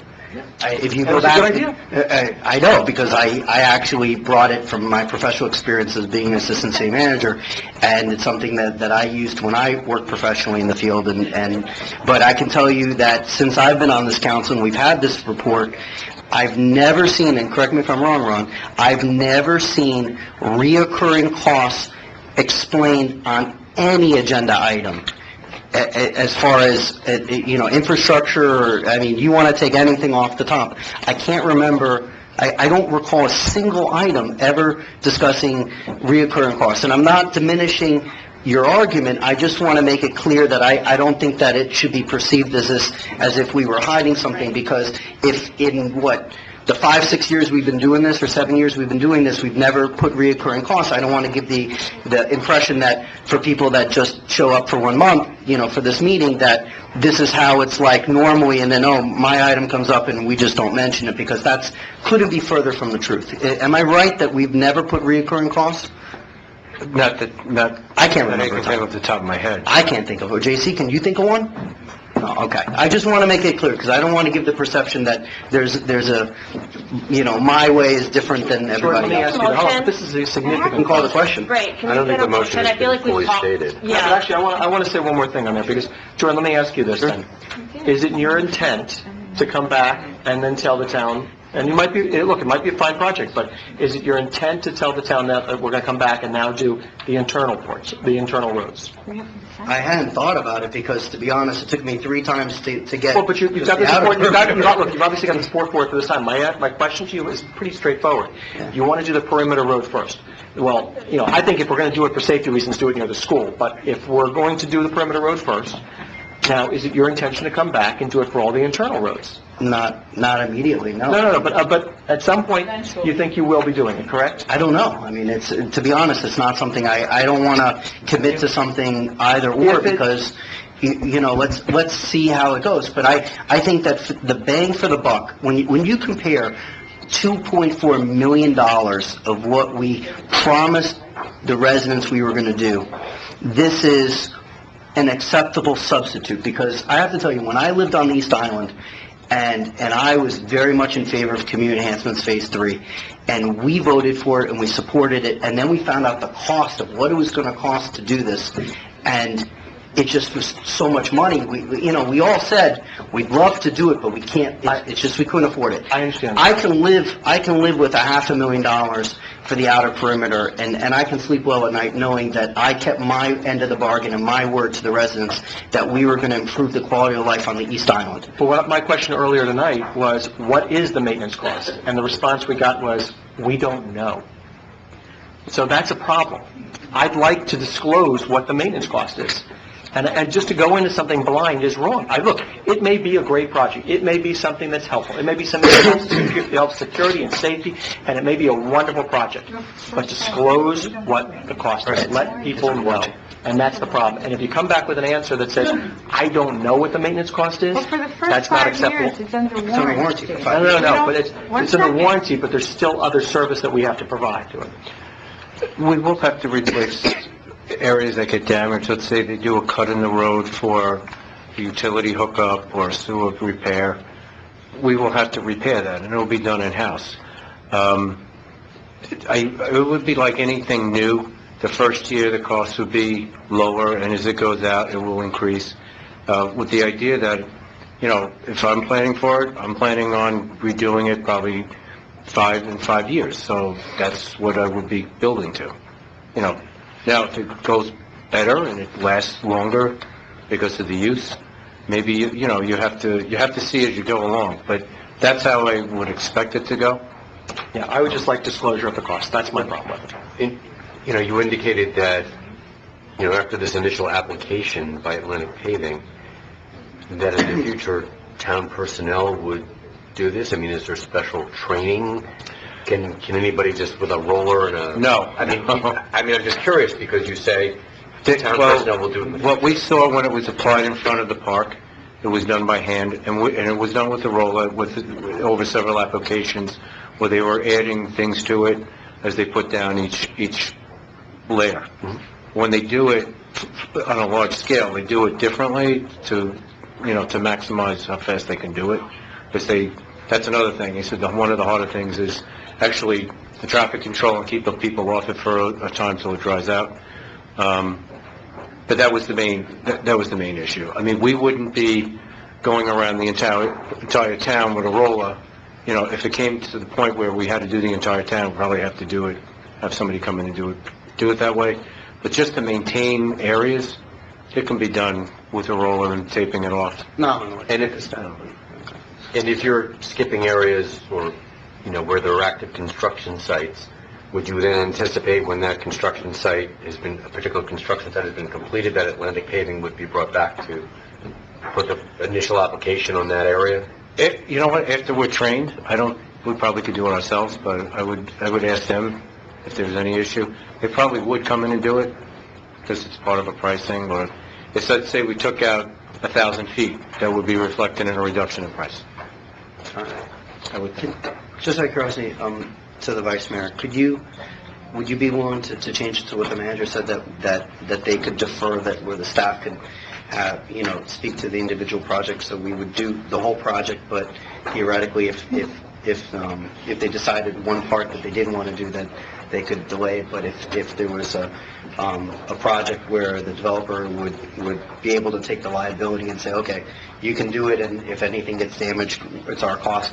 Can we do it that way as they recommend? Yeah, but as long as, when we do go back to do it, although I know that you can do it, the warranty's only good if they apply it, correct? That's a good question. I'm not 100% So sure. I would prefer, especially if we're gonna go back, Yeah.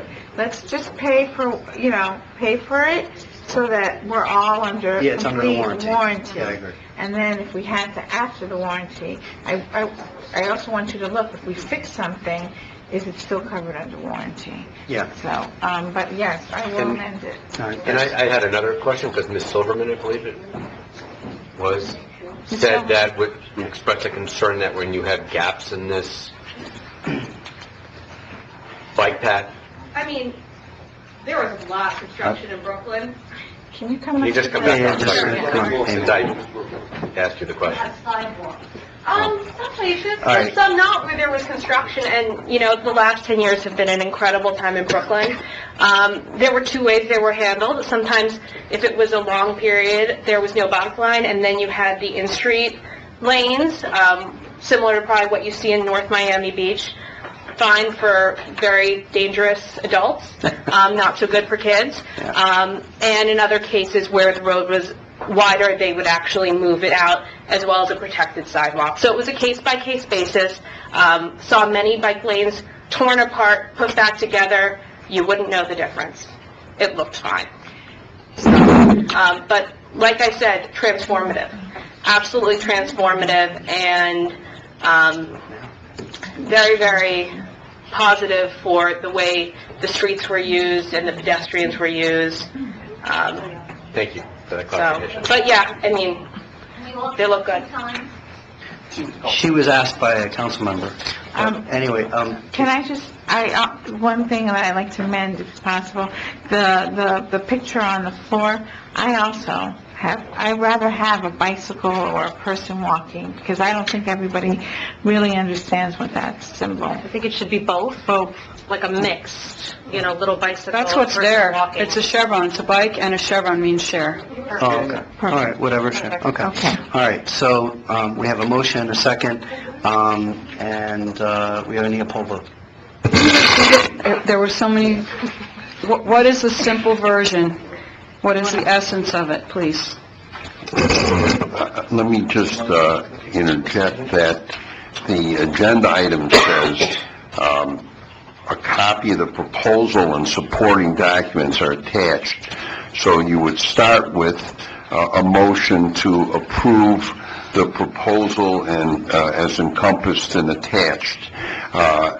And that's what I understood. There were a lot of discussions, but is that what the council wants, or do they want to modify the proposal as it's attached? I think the one amendment is that we would defer to the manager, that if there was a specific issue that would not be done immediately, that we would defer to the manager to make that decision. Actually, I think the proper wording would be, you approve it not to exceed that amount, and then that'll allow Ron the flexibility to, you know, if there's a construction site to hold off. But I just want to make sure that we're going to go back and use the same company to do it. We're not Right, gonna- of course. Okay. Okay, all right. Alba? Councilmember Yaffe? 4. Councilmember Tricocci? 4. Councilmember Reed? 4. Councilmember Fuller? Against. Vice Mayor Bruder? 4. Mayor Leonard? 4. It passes. Great, thank you so much. All right. All right, we're going to go back to our regular agenda. Item number 6, Mr. Manager. Consideration and approval of an ordinance on second reading to amend section 17-20 of the town code to allow religious institutions to have exterior signs.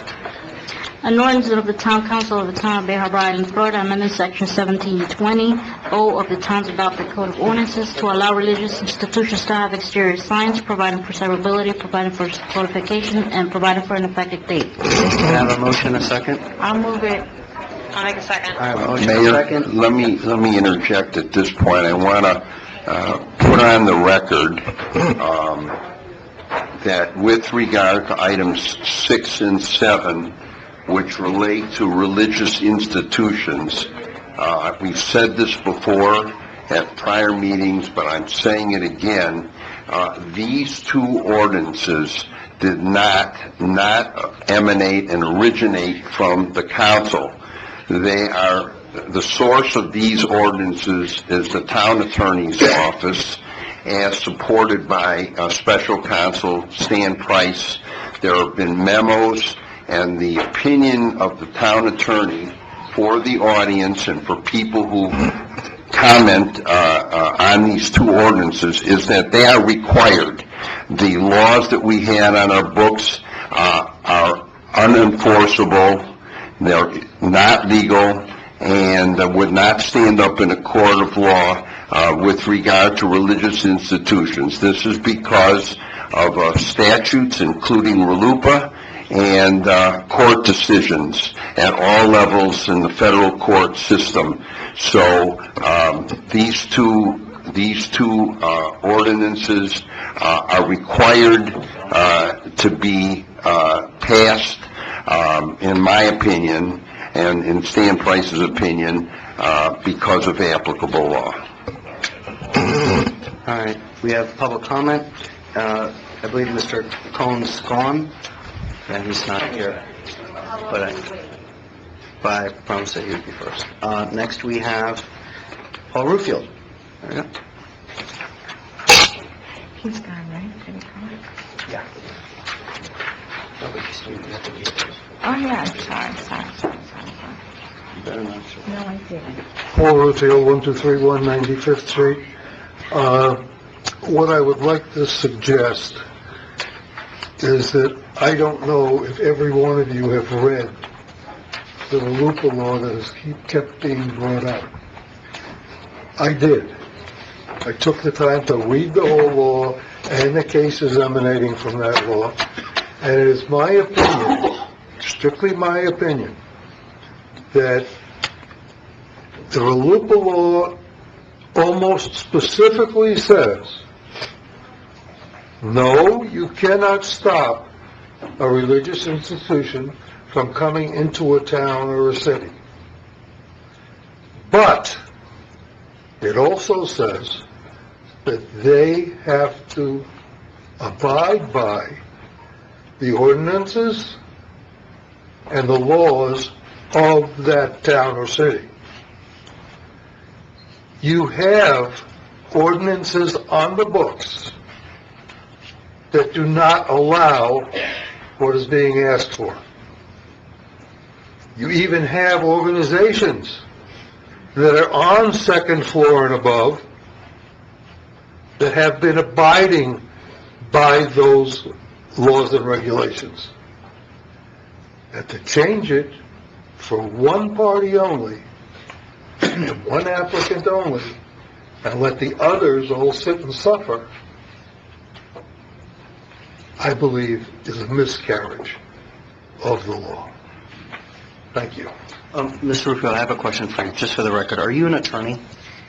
You gave your opinion as a matter of fact of law. Are you an attorney? No, I am not. Thank you very much. I don't think that's appropriate. It is appropriate. No, it's not. Okay. No, it's not. If you are allowed to open and make a derogatory comment, then everybody is allowed to do it. Nobody ever said that it's appropriate. Please sit down. No, I will not. Yes, you will. No, I won't. Yes, you will. What are you going to do about it? Please sit down. You're acting inappropriately. No, I'm not. Mr. Rufield? You are trying through your normal methods of insulting people Mr. Rufield, when they're standing up you're the one here who's screaming. I'm talking. You're out of order. Please sit down. No, I'm not out of order. Stop going tit for tat. Stop it. You asked me a question. You're I out of answered order. your question. Please sit down, or the Then chief's you going to came move. out with a totally non-logical response. Chief, Let's not go. you're going to sit down, or the chief... Jordan, be the bigger person and let him have the last Kelly? word. Come on, No. Jordan, just stop. He already had the last doesn't word. know how to. Okay, He's a stop. child. Chief? Chief has more brains than you ever had. Okay. You're out of here. Jordan, You're out. really? Grown Yes. up. Stop it. Arrest me. No, I'm not going to arrest you. The chief's going to take care of it. Let's not. Jordan, stop it. You're ordering the chief to arrest me. Is that correct? You're ordering the chief to arrest me for answering a derogatory comment. I move that we have a break right now. I need to go to the ladies' room. Let's take a break. That's Alicia Quorum.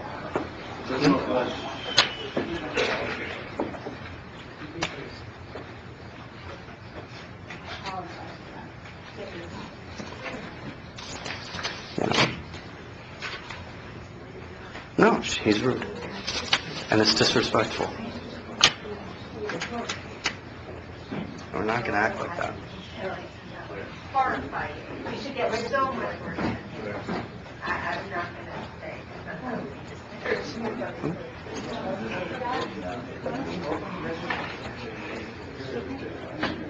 Unbelievable.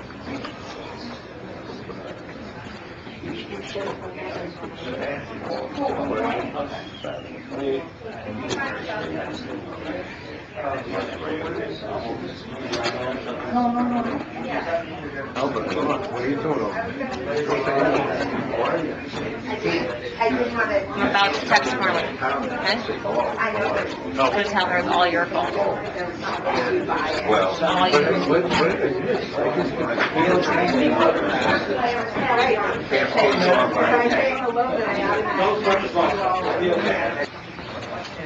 We in 6? Of course. You all right?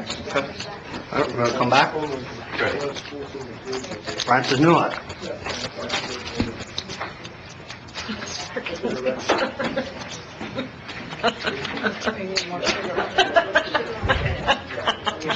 Anybody let Stephanie know that we're back in?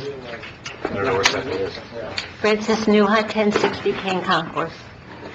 Why has council been ignoring the difficulty that it has become for retail and restaurants, so that instead of Ocean Cadillac receiving a building permit to put an addition and renovation on the south elevation in 3/20/2012, and a permit for a primary sign in 2/15/2015, they are moving across the bridge to North Miami, where our town manager lives, and building a 7-story car dealership, and leaving Bay Harbor with contaminated soil full of toxic waste and a 70,000 square foot tax-exempt church. Should council allow government to issue questionable grandfathering in business tax receipts on the ground floor of the Kane Concourse with primary signs for many non-conforming usages, offices, and an illegal preschool camp that preschool and camp that now exists.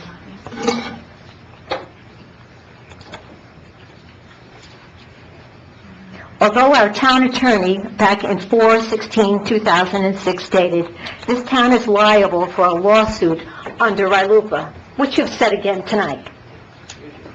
If a council were to deny applications from religious institutions based on land use regulations, is Church by the Sea's request for a primary sign located on the second floor based on a land use regulation and spot zoning, or should they be following our existing section 17-20 of needing to file a variance? The problem we have, and we had our attorney here, or she spoke about this issue, and instead of approving, giving these people the right, no business on the second floor is allowed this. They are giving a religious institution, the Church by the Sea, when it specifically says the solution to all of this is for all private clubs, community centers, etc., to take place on the second floor above in the business district, along with the religious institutions. This code that he had written is incorrect. And it's weak, and that's why they can go to the RILUPA law. You need to change. You need to put the ordinance with new language. You should not be approving this. Thank you so much for your comments. All right, anyone else for number 6? No? Okay. We have a motion and a second. Any discussion? Yes. Go ahead. Like I said before, I feel like I have no choice but to approve this. I would have preferred that maybe in 2012, when the entire charter was being looked at, that this housekeeping issue was done, or maybe when the Shul and Surfside was approved and it caused our attorneys to look at these laws and maybe in anticipation. I am not happy at all about having to do this 15 days before we hear the appeal. I'll just be very clear about that. But I'm doing what I think is in the best interest as a fiduciary for this town. Has nothing to do with how I feel about anything being approved for anywhere, but it's a very, very difficult decision, but I'm doing what I think is right, and I will be voting for this. Any other comments? I agree, this is more of a housekeeping issue than anything else. As far as the appeal, we will hear the appeal on November 29th at 7 p.m. But we've been told by our attorneys, and that's what they are here. We are not attorneys, and we follow what our attorneys think that is best for the town, and that's our responsibility. I'm gonna echo those comments. I mean, I've made it very clear last time, my thought process is that, my vote last time would probably be very different if it wasn't for the fact of the timing. Before or after is one thing. I don't like the fact that this is coming up during the middle of an appeal. I think it's inappropriate for it to come up at this time period, but unfortunately, we're stuck with this choice. Because of the advice of counsel telling us what we have to do, I don't think we actually have an option. But again, I stick with the thought process I had last time, even though this time I probably will be voting for it. All right, any other comments? Oh, I'm sorry. I agree with the comments of my colleagues here. Yeah. I am an attorney, but I am not the town attorney. I'm going to play one on TV. Yeah. And by the way, we did actually briefly discuss this. I remember before I was in council, when I was on the Charter and Ordinance Review Committee, this did briefly come up. So I do remember us going over and discussing it, and it was discussed kind of let sleeping dogs lie at the time. So I do remember it being discussed. It was something that, They're not sleeping anymore. Yeah, well, there you go. So, all right, poll vote, please. Councilmember Yaffe? 4.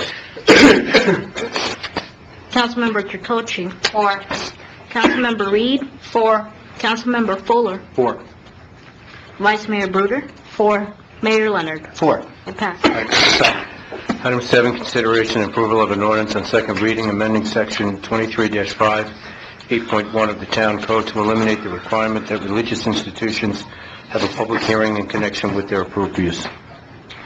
An ordinance of the Town Council of the Town of Bay Harbor Islands, Florida, amending section 23-5, 8.1 of the town's adopted code of ordinances to eliminate the requirement that religious institutions have a public hearing in connection with their approved use, providing for severability, providing for codification, and providing for an effective date.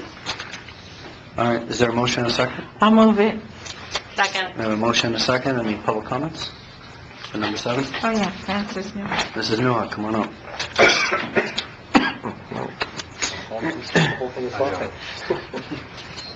Francis Newell, 1060 Ken Concourse. Again, I would like to state that a lot of these ordinances that were written by our consultant, the one you hired, he did this in 2006, and attorneys have looked at these ordinances, and they are, because they only mention religious institutions and not community centers and all that other stuff that you're putting in the Ken Concourse to destroy it, we have an issue here. That's number 1. Number 2, public hearing. We have an appeal. And you're putting it for November 29th, the weekend after Thanksgiving. Why couldn't you put it tonight? Why couldn't you put it when people could come? So I have to go running around digging up people to come because you're doing wrongdoing? The other question is, we didn't even have a public hearing on this. And it was required in our laws. Okay, and now you're eliminating them. You're eliminating quasi-judicial public hearings. So if you want to have an attorney to come, like this evening, they would have to be a lobbyist. Attorneys don't want to come here and talk about amendments and be a lobbyist. They want to have the same rights as other attorneys who come when it's a quasi-judicial public hearing. Did you notice this woman over here who's a lobbyist? She didn't put her name down to talk tonight. Because these laws need an attorney that has to be a lobbyist tonight. If it was at a quasi-judicial public hearing, which you are eliminating, it's not fair. It's not fair because of this ordinance that you're talking about.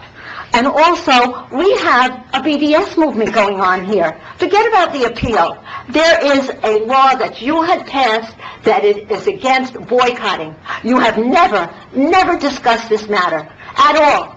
And it specifically says here in Section 4, resolutions or parts of resolutions in conflict herewith be and the same are hereby repealed to the extent of such conflict. What does that mean? Thank you. What does that mean? Mrs. Newhart. Thank you, Jordan. I need your comments like always. Oh, well, thank you. I'm sure Amy showed up just to watch the show. So we have our first and second. Any comments from council? Does anybody want to clarify that there's no lobbyist here? It's just an inaccurate, untrue statement. Yeah, well. All right. If there's no comments, Mrs. Newhart, please. Okay, Amy. Mrs. Huber, I know, but this is not... You gotta be up there to come up. Yeah.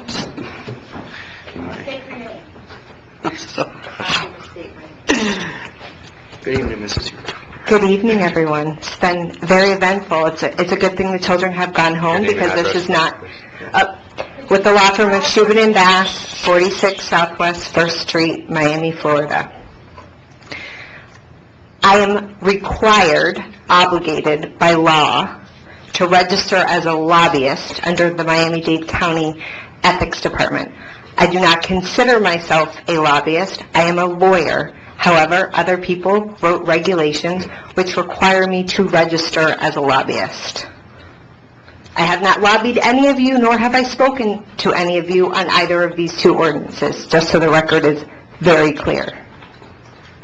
Thank you, Mrs. Huber. All right. Is there any other discussion from council members? I'll just make the same comment as I made for the last one. It's the same thing. Yeah, it's the same thing, so. All right. Ditto. Ditto? Okay, very good. All right, Paul, vote, please. Councilmember Yaffe. 4. Councilmember Tricocci. 4. Councilmember Reed. 4. Councilmember Fuller. 4. Vice Mayor Bruder. 4. Mayor Leonard. 4. It's unanimous. All right. Number 8. Item A, consideration and approval of an ordinance on second reading requested by Councilmember Reed, amending Section 23 of the Town Code, entitled Zoning and Planning to Regulate Vacation Rentals on the East Island. An ordinance of the Town Council of the Town of Bay Harbor Islands, Florida, amending the town's code of ordinances, amend their Chapter 23 entitled Zoning and Planning to create an Article 6 to be entitled Vacation Rentals, providing for the regulation of vacation rentals on the town's East Island, providing definitions, providing requirements and standards for safety and operation of vacation rentals, providing for a process for issuance of certificates of compliance, administration, penalties, enforcement, and vesting, updating the list of permitted uses on the RM1, RM2, RM3, and the B1 zoning districts, providing for severability, providing for codification, and providing for an effective date. All right, is there a motion and a second? Move it. Second. There's a motion and a second. Any discussion? Yeah, actually, one thing, because I've been supportive. I think this is a great thing that Kelly brought up, and I appreciate the changes that were made to strengthen. But one thing is, I went back through it again, and maybe I'm missing it, and if I am, then fantastic. If not, I want to see if it's still added in, right, since second reading, is some form of either a violation, and so it counts as violations, if someone refuses or improperly refuses to rent to a person based upon their race, sexual orientation, color, etc. Because I think that should be restricted as well. I mean, maybe somebody can weigh in legal opinion. Is that already given? Fair labor? But it's not. Sexual orientation is not one of those on there. And it, depending on what, the county rules deal with certain things, but not everything. I think we have the ability to strengthen it a little bit here. So you want to add all of the classes, including? Well, we can take, we have the federal, obviously we have, the federal regulation as well, but we can actually strengthen it so that if somebody refuses to pay, one of the problems for vacation rentals that are happening around the country, and in studies on this, for example, is they will show that somebody will specifically refuse to rent because a name might sound like it's African American, or when they find out that it's a gay or lesbian couple, or anything else along those lines, suddenly the room becomes unavailable. If you're putting your room out there, it's out to everybody. It's not for you to discriminate. And I think we have the opportunity to make sure that's true. I don't have a problem with that. Is there any way that we can just, take a line, a standard line to that effect and add it in at this point? I don't see why we couldn't do that, as long as we're not changing the title to the subject matter. It's a question of, are we a policeman, do we enforce, and what do we do? And do we want that responsibility? And if you say we do, then we certainly can follow Josh's, Well, if we added that in, for example, and they violated it, even if it was a civil matter, then wouldn't that establishment lose its ability to be a vacation rental in the future? Someone else can That's always the bring a key. civil action, but it for us might it's take a different. court decision in filing a lawsuit, but it can't hurt to have it in. Well, actually, let me clarify. We're not talking about, and obviously, somebody else can file a civil suit. What we're talking about here is we have restrictions in here as far as people losing their license with us. If they, for example, if they're renting to a sexual predator, they would lose their license. That's true. We can increase it by also stating the other restrictions as well. You That's could do different. that. That's what we're talking about. I have no problem adding that. Okay. Okay. All right, so, Second, it's Stephanie, I'm sure you have no problem. Absolutely. yeah, that's a good one. That's a great Okay. suggestion. All right. So, poll vote? Councilmember Yaffe? 4. Councilmember Chakotay? 4. Councilmember Reed? 4. Councilmember Fuller? 4. Vice Mayor Bruder? 4. Mayor Leonard? 4. It's unanimous. Number 9. Item 9, consideration and approval of an ordinance on second reading requested by Mayor Leonard and Councilmember Fuller, amending section 23 of the Town Code to prohibit licensed professionals from engaging in counseling efforts, practices, or treatments with a goal to change a minor's sexual orientation or gender identity. An ordinance of the Town Council of the Town of Bay Harbor Islands, Florida, amending Chapter 23 of the Code of the Town of Bay Harbor Islands entitled Use Regulations B1 District by creating Section 23-5.2 to be entitled Sexual Orientation and Gender Identity, change efforts to prohibit licensed professionals from engaging in counseling efforts, practices, or treatments with the goal to change a minor's sexual orientation or gender identity, providing for severability, providing for codification, and providing for an effective date. I'll move it. Second. Motion and a second, any discussion? Any public comment? No, no public comment. And thank you for putting Councilmember Fuller. He was requested it at the same time I did. So, poll vote, please. Councilmember Yaffe? 4. Councilmember Chakotay? 4. Councilmember Reed? 4. Councilmember Fuller? 4. Vice Mayor Bruder? 4. Mayor Leonard? 4. It's unanimous. Number 10. Consideration and approval of an ordinance on first reading requested by Councilmember Yaffe, amending Section 5-5 of the Town Code to clarify the provisions of construction fence requirements. An ordinance of the Town of Bay Harbor Islands, Florida, amending Section 5-5 of the Town Council of the Bay Harbor Islands Town Code with regards to the regulation of construction site operations to expand the definition of construction sites and to include a requirement for a separate permit for construction site fences, providing for penalties, providing for severability, providing for codification, providing for an effective date. All right. I'll move it. Motion, second. This isn't, I'm sorry, I was going to say, this isn't for the president, right? I'm sorry. That's something. I asked that we do this amendment because the existing ordinance I thought was a little bit vague. At least some people in the town who were doing construction thought that they didn't need to have a construction fence because nobody specifically told them to have a construction fence. And so I thought that we should, make the ordinance very clear as to when a construction fence is required. Do we have any? The major change with this that I think is important, that you can't get a building permit until the fence is installed and the permit is closed. So you can't pull the building permit to start your work until the fence is in place. Yeah, and that's a good idea. So, any other discussion? This was previous just a thing that was on the checklist that they do at that pre-construction meeting? No, most of the time, in this particular case, the renovation started out as an interior remodel that got considerably larger, so it became a full renovation of the house. So it started off in one and it kind of morphed into another.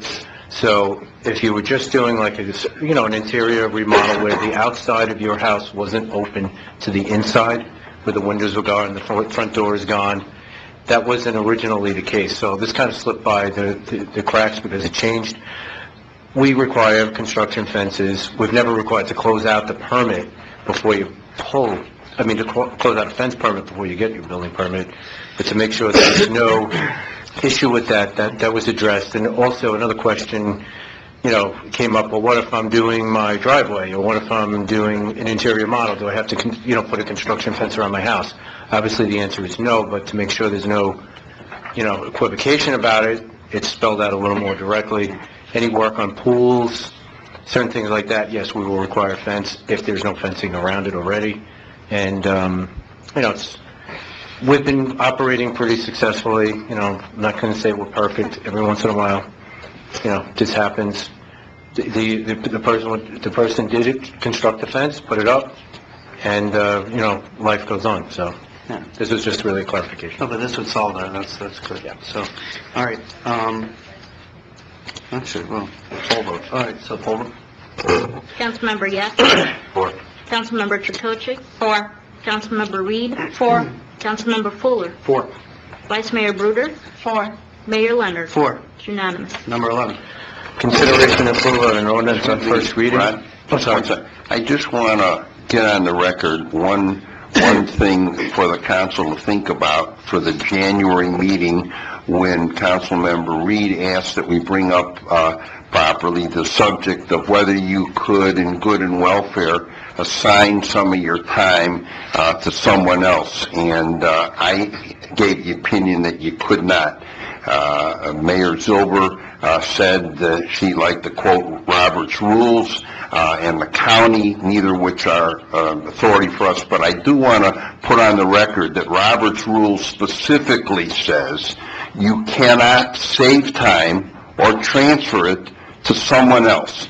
So you cannot, for example, speak for 5 minutes your first time up and 15 minutes the second time up. Unlike the practice in Congress, you cannot yield the floor to let someone else speak on your time. And this has been the practice and procedure of the town for the 40 years I've been here. We haven't had time limits always, but we have had time limits for a long time. And before that, a person could speak, and when they were done, they were done. They couldn't assign their time. Now, I want to make it clear that the town council can change that if they want. And if you want to get into the record keeping of saying, okay, you spoke a minute and 30 and now there's another 70 seconds or 60 seconds, whatever, you can do it. But you're not obligated to do it, and Robert's rules doesn't say it. And I just want to make that clear on the record. For good and welfare, but not for regularly scheduled items? Robert's rules of order talk about speech limits. And they talk about speech limits in debate. I believe that we're not obligated to follow Robert's rules of procedure anyhow, and in some instances we don't, and we use our own practice and procedure. If the council wanted to allow an assignment of time in an agenda item, you could. But you would have to establish it as a procedure. It hasn't been, but Robert's rules doesn't require it, and that's what I wanted to make clear. What if a council member wants to invite a subject matter expert from the audience on an agenda item? Is that an exception? What was your opinion on that? My opinion would be if the council agrees, they could do it as an exception. Well, it happened tonight, later. We do it all the time. Yeah, I'm saying that the council could do it if they agree. So we currently allow that, obviously, we've shown that we in allow procedure have had experts come up and give their opinion. That's true. Just like in a quasi-judicial proceeding, you can't limit a lawyer's time or a witness's time. I just wanted to correct the record because Victor Maya questioned it, and Mayor Zilber specifically told me and whispered to me that you have to do it because the county does it. That's not true. And that you have to do it because Robert's rules allows it. It doesn't. That's all I want to say. You can go on with the agenda. Thank you. But think about it for the January meeting. All right. Number 11. A consideration of an ordinance on first reading requested by Councilmember Tracocci regarding the requirement to have a construction trailer come before the council for approval. An ordinance of the Town Council of the Town of Bay Harbor Island, Florida, amending the town's code of ordinances as related to temporary construction trailers and temporary sales trailers offices amending Section 5-5 of the Buildings and Construction Code to establish additional regulations for temporary construction trailers and temporary sales trailers offices, providing for severability, providing for codification, and providing for an effective date. All right, is there a motion, a second? I'll move it. Mayor, yeah, just so you know, Councilmember Chakoshy came to me and asked me about it, and the idea was to kind of take the mundane approval of these trailers up to a certain point and just leave it with staff. We set through the construction meeting, planning and staging meeting, where those things go. We always take into consideration the location as it's to other properties, particularly in the, on residential sides when you're surrounded in residential areas. And anything larger than basically a 12 by 40 trailer would come before you in case, you had a 4-lot project, like something super big, and they wanted some more room, we would come before you. So, but most of them are basically keeping it, they don't have much room on the site anyway, so they're trying to keep it to 20 by 8 is usually what we say. Can we have a second? Yeah. Second. I signed up to speak on No, that. I know. Yeah, I know, we haven't, Okay, I thought you were going to second it and move it forward. no, John. No, we have a motion, then we second it, and then we open it to public comment. Thank you, Robert. Thanks. John, why don't you come up and speak now? Thank you. I just want to speak over, man. I know there's a lot. It's a busy night, but Sure. good evening, everyone. I'm back. Been had some health issues for 2 months, but it's all good. Couple of things. Your name, please? John Corral, 9660 West Bay Harbor Drive. I am an owner here, resident, 22 years. I own 5 units on the island. I've seen the construction and everything going on. It's impacted indirectly some of my properties, but specifically the Monarch, the property that they rent from the city, that one next to the parking lot there, besides the fact that we're giving them the deal of the century there, they have one trailer, but last 2 or 3 years they moved in storage containers. They've actually built up shacks very similar to Little Haiti, shanties, plywood 2x4s, where all the construction crews go out there. I mean, it's visible out there. I don't know if these additional trailers have been permitted, if these storage containers are there. The lot looks like a disaster. It's all covered up. And we talk about the safety of the kids, these construction workers, and they've been very good. The new contractor starts at 9, and at 10 minutes to 6, he's sounding the horn. But I mentioned this 2-3 months ago. We're down to one inspector here. That lot's been a mess. That construction, that little shack they put up there, has been up there for a year. We've done nothing. It's just, they erected the structure, and it's done by 2x4s and plywood. It looks absolutely horrible. And it's been there a year. Now, if most of you that drive east and west, if you notice that blue sheeting they have to prevent the dust, all that's been blowing over into one of my units and in our property. But they're hanging, draping. The trailer thing, I get it, Elizabeth. I agree with you. But it goes back to more enforcement. We don't have enough people on the staff to... There's more construction going on here now than we've ever had, and there's more coming up. Thanks, John. I know... In all fairness, you gave the lady from Brooklyn an extra minute, and you've only given me an extra 5 seconds. Well, she was actually called up by someone from the No, and her original 2 minutes? You want to Fine, take Jordan, the other 5 whatever, seconds? whatever. John, I'm fine. John, I'm you fine. know. It's okay. Here. All right. All right, so we have a motion, a second. Any other discussion? All right, hearing none, Paul, vote please. Councilmember Yaffe? 4. Councilmember Chakotay? 4. Councilmember Reed? 4. Councilmember Fuller? 4. Vice Mayor Bruder? 4. Mayor Leonard? 4. Unanimous. 13.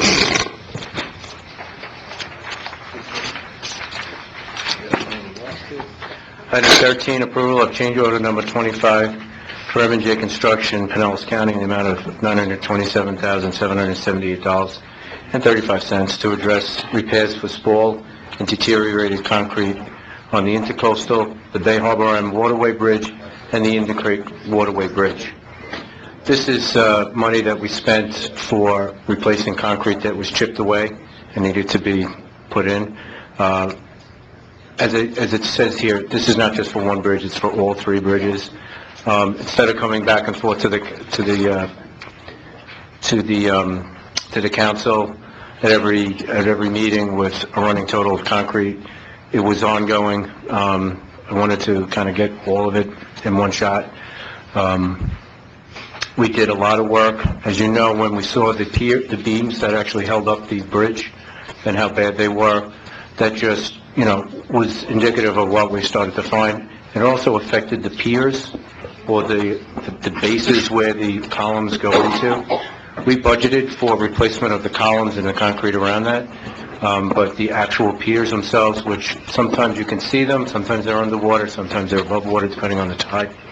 A lot of that had to be rebuilt or chipped away, and that's what we put together. And part of the electrolysis to protect that, it had to be done. Ron, no, I know I know we need to get this done, and but my only question to you is, same one I give every time, how many more change orders are we going to see? I mean, look, it is what it is, but do you have any idea how many more? Because we're getting closer to the end, so is there any kind of... We probably have 2 or 3 more, and What? I want to say, well, part of it is steel, and the steel that's going in, a lot of the I-beams were after sandblasted.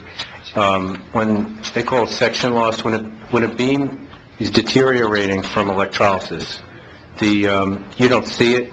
Sometimes you can see it if it's really bad, but a lot of times it just deteriorates and is eaten away. You can't see that under the paint.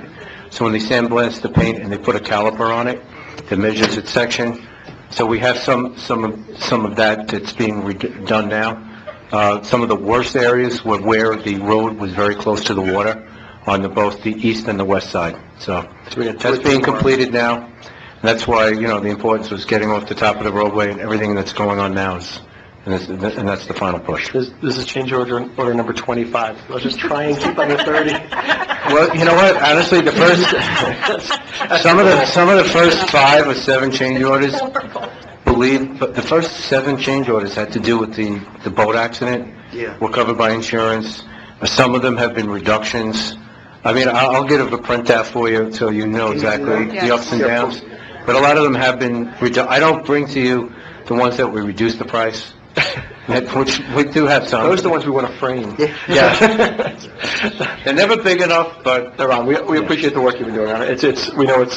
We knew things were coming. I would say this is the single largest, or I would say the most expensive project we've done in recent times, right? Well, certainly for me, although community enhancements, the entire community enhancements is around $12 million. No, but this is more. Oh, I know, I'm saying this is the only thing close to it. I mean, this is probably one. the most expensive we've done since they built the bridge. Yeah. So, obviously. Kelly? Yeah, I have a couple questions. Is this the first time that we're adding the other little bridges in? No. This project always, there were several change orders.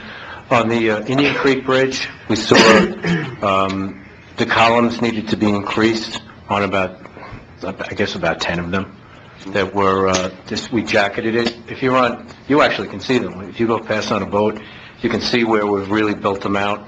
And the Indian Creek Bridge was in pretty good shape. But the columns, there's a lot of tidal action in that area, so. Yeah. And what about the duration of this project? So is this going to extend?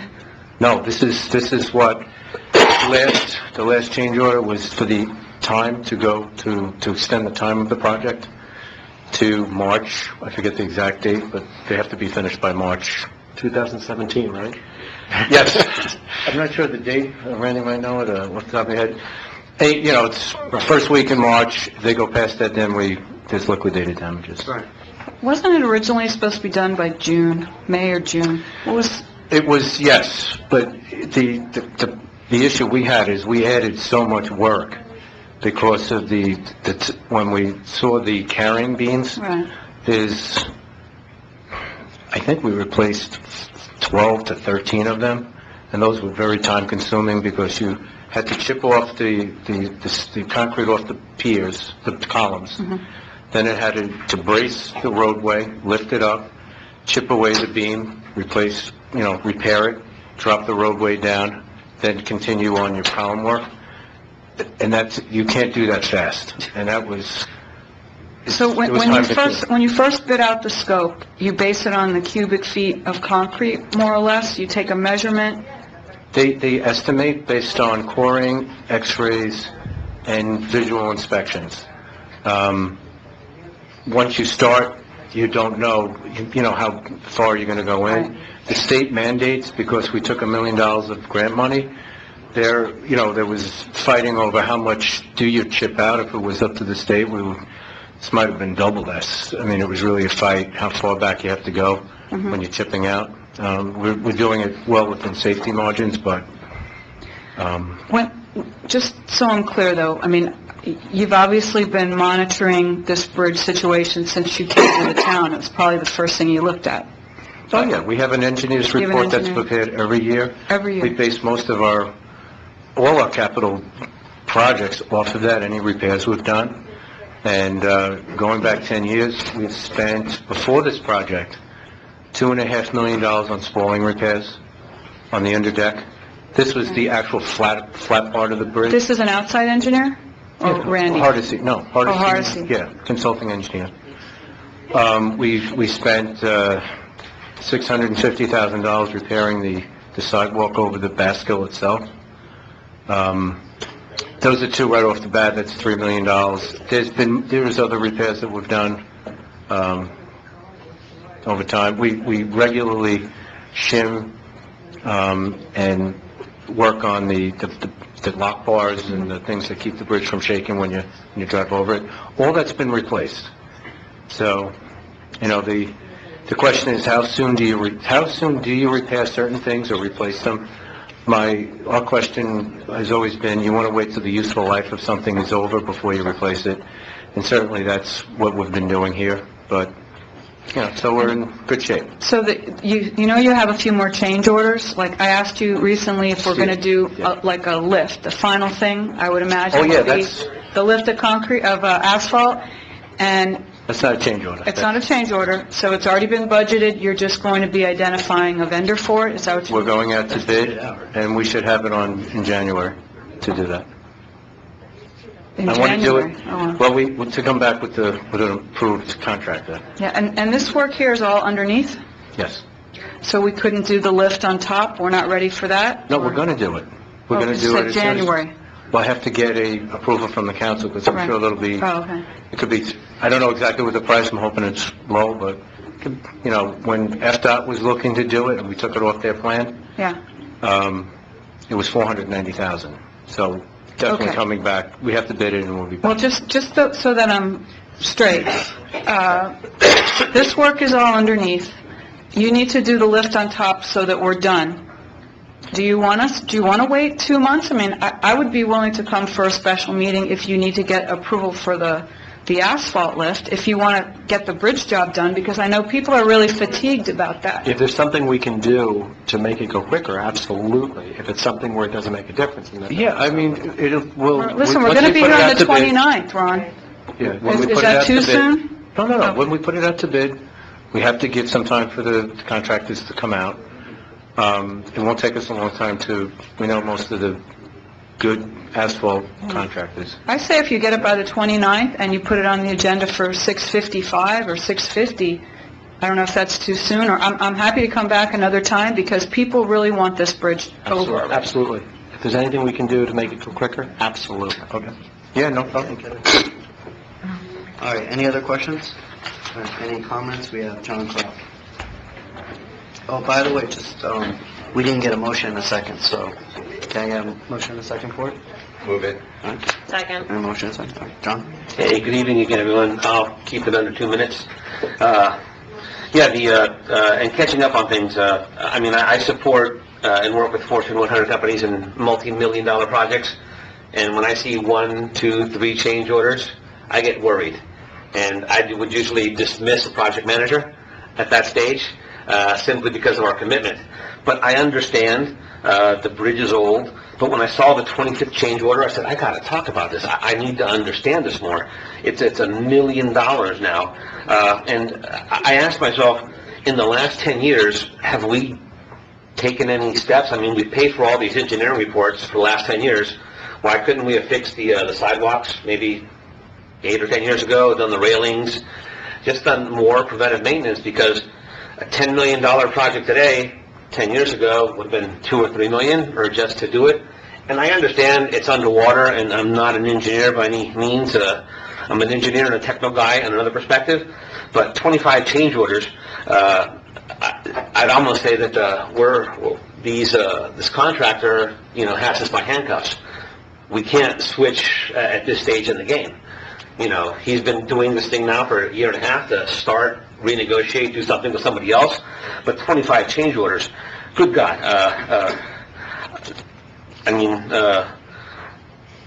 A dozen. Okay, I get it, but 25? And this last one?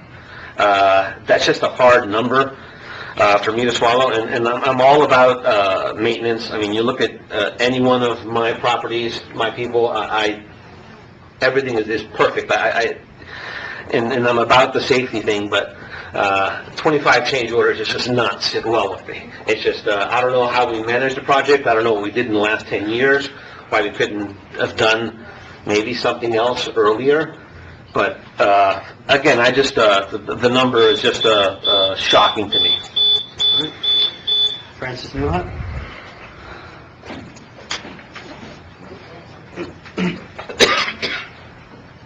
Francis Newhut, 1060 Kane Concourse. When we first started this project, it was an obsolete bridge. And we were saving our money, supposedly, the council or the town, to buy or to purchase or build a new bridge. And that was to start in 2018. And that's why we should have had it voted on by the citizens, by the town citizens. Now, it's your fault. And I agree with John. We have 25 change orders with an obsolete bridge that can only be repaired. It's not new. It's not new. Besides that, I go back to the time when the manager decided to knock down the bathrooms there and knock down the parking. And that's considered our green space. That's for us to go over the bridge. And I noticed that we're paying for a sidewalk. A sidewalk. I can't even walk on that sidewalk. What are they repairing there? Has anyone walked over that Causeway Island walkway? Because I have, and you know what? You can't walk with another person, and if you lean too far to one side, you might get run over. So that's not even safe. Who is checking on all this? The security of our town, the pedestrians walking on our bridges, on our streets. This is getting crazy. And maintenance? What maintenance? These parking lots are a disaster. This municipal parking lots.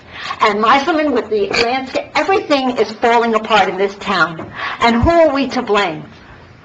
You want to blame us, but we're not voting on this. You voted on this. And I don't know what the cost was, but we had even advocates here that got up there, and we even had Margolis at the time, favoring bicycle paths and redoing the bridge, and we had a lot of senators coming and agreeing. I have letters from them that we were supposed to get a new bridge. Instead, we had a terrible accident, and now we're fixing a dumb bridge. Thank you.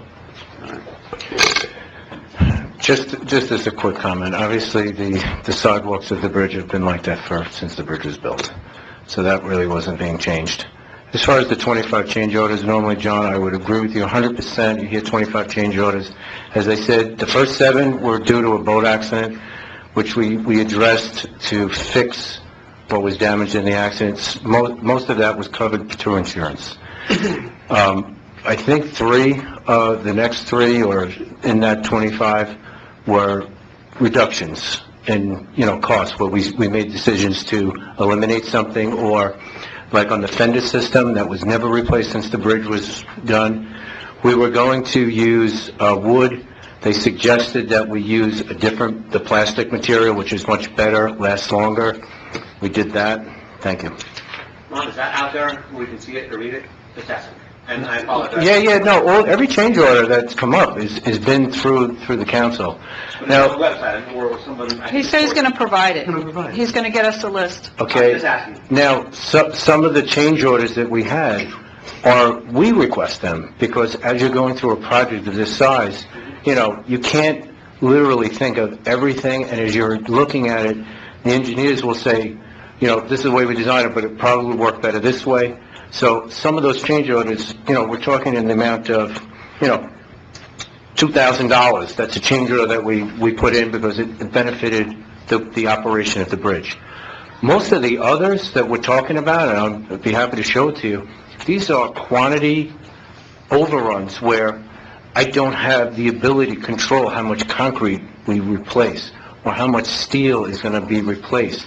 The idea is we do it. Once you're doing it, you have to complete it.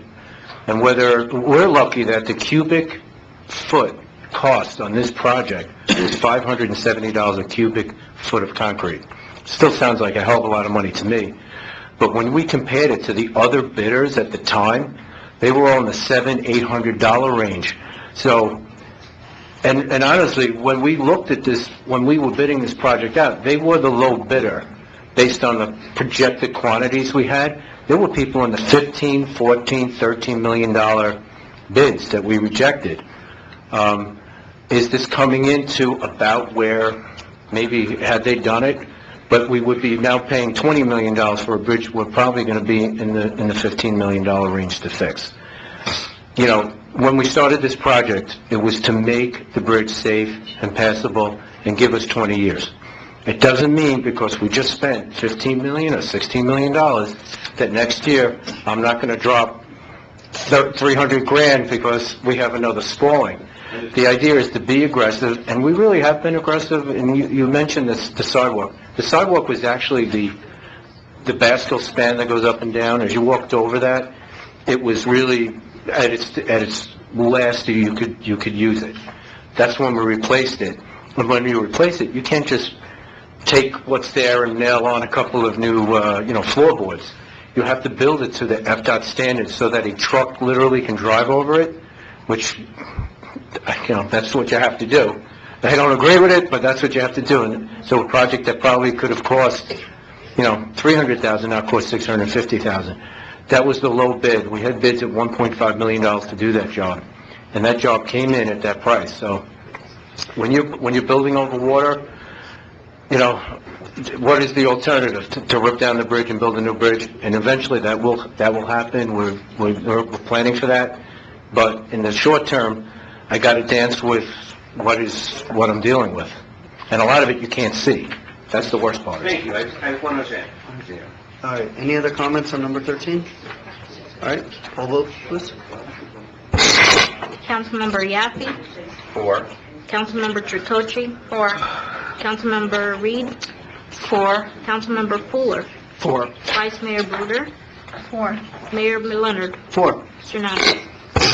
Number 15. Okay, since we're on the change orders. Approval of change order 2 and 3 in the favor of the recreational design and construction in the amount of $19,602.77 for a new flood barrier and for an exterior sign reflecting the name of Morris N. Broad. Just so you know, when we built the garage, we had to put flood panels around the entire ground floor to withstand the storm. And that's the only way we get the building approval. When we designed the community center, there are sections that were redesigned on the outside, which made our existing flood panel useless because they're custom made and they have to be fit perfectly to keep water out of the ground floor. We had to get a new one done, and that's what the price. So that is, and of course these. I'll move it. Second. There's a motion and a second. We have public discussion. Ms. Kennedy. Welcome back.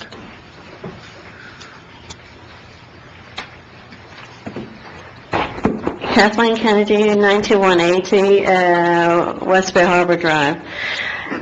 Just a question, because I was once escorted out of here because of change orders, and here I come again. So I'm asking a question, and I don't have any doubts, but I just want to ask. Because it's the recreational center, did Morris Broad not leave a foundation? You were using his name. Did we get money for his name? And are we getting anything in the, I know he... Well, the council Help me out, approved the Ron. name. Look, I may understand. This is something, Kathleen, this is something that Jordan and I both came forward with last time after Morris passed away. This was not the sign, the foundation I talked about did the sign with the name on the causeway. This is at the community center. This is something that we wanted to do as a council. Oh, okay. This was just separate, just to honor Morris specifically after his passing. Which I agree. I don't have a problem with that. But, what is this, what is this 19,000? What is that for? One is for a flood panel. It's a giant aluminum panel that it gets bolted to the ground and bolted to the building. And if we had a flood, it will prevent the water from flooding into the community center. And the sign is the sign. Okay, and because the name is called Morris Broad, it's We had to redo the sign and... not part of his foundation or... Right. This was on our own. Okay, okay.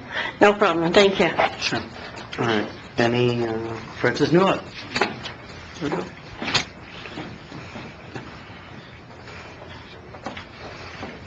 Francis Newhut, 1060 Kane Concourse.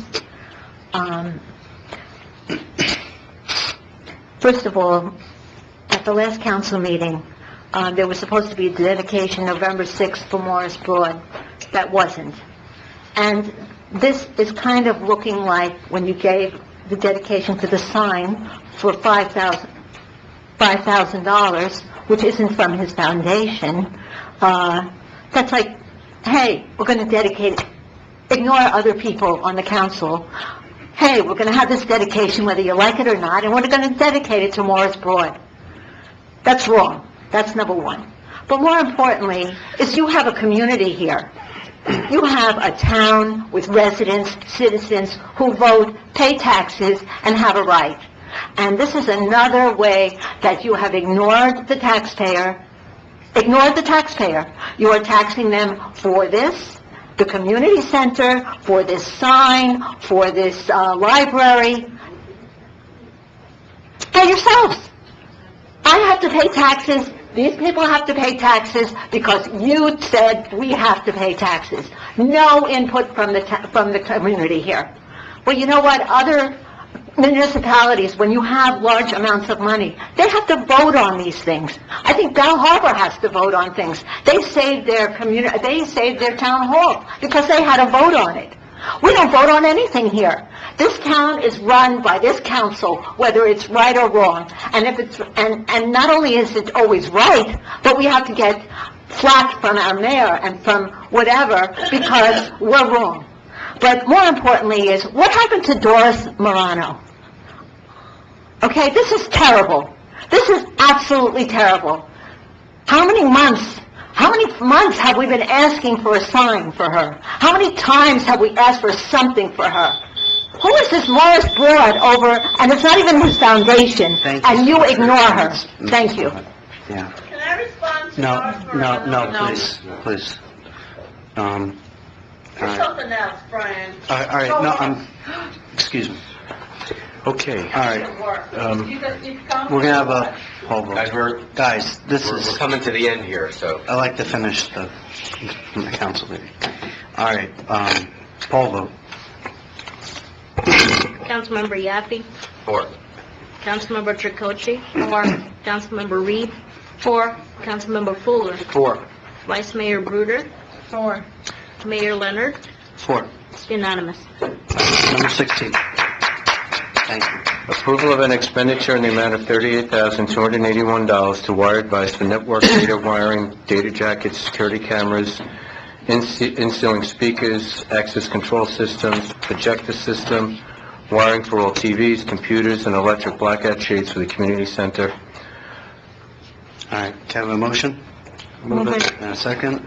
Second. All right. I know JC will talk to this, and I was asked this question earlier, did we... Don't even have to. No, I just wanted to say, I had to remember, and JC reminded me, that when this issue came up, the subcontractor, our contractor was going to bring a sub in to do this work at a cost of near $70,000, and it was going to delay the project for 2 weeks, or 2 to 3 weeks, where everything would stop. The company that we did come in, gave us a price, and we've used them in the town hall for our wiring, our TV, our security systems at the park, and we're well familiar with them. And he did it at night in 4 to 5 days. Yeah. Got everything wired. It never impacted the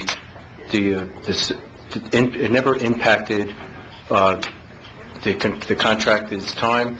We were, as you were saying, we're trying to get done by November 4th, I think, or November 6th. The hurricane took care of that in the sign, but Just public comment. but I had forgotten about it. All right, John Corral.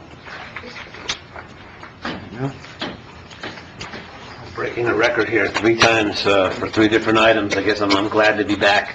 I've expressed to the council several times, even when we put the vehicle location stuff out, and I saw there was ways for the town to save money and get a better system. I had to speak up. This is something that's not in my wheelhouse, but we do wiring projects at AT&T for Fortune 100 companies that I support, 10, 20 times this size. Looking at this proposal, half the items are budgeted at 0. Line item 1, data panel 48SH, orthotics category 68 port patch panel. There's 2 of them at $0. You go down, it has 4 360-degree cameras, basically for free.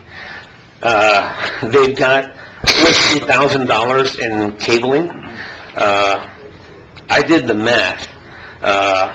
For 1,600 yards of cabling, which won't wire that facility. It'll wire the whole parking lot and 4 stories on top of it for 1/8 of the price.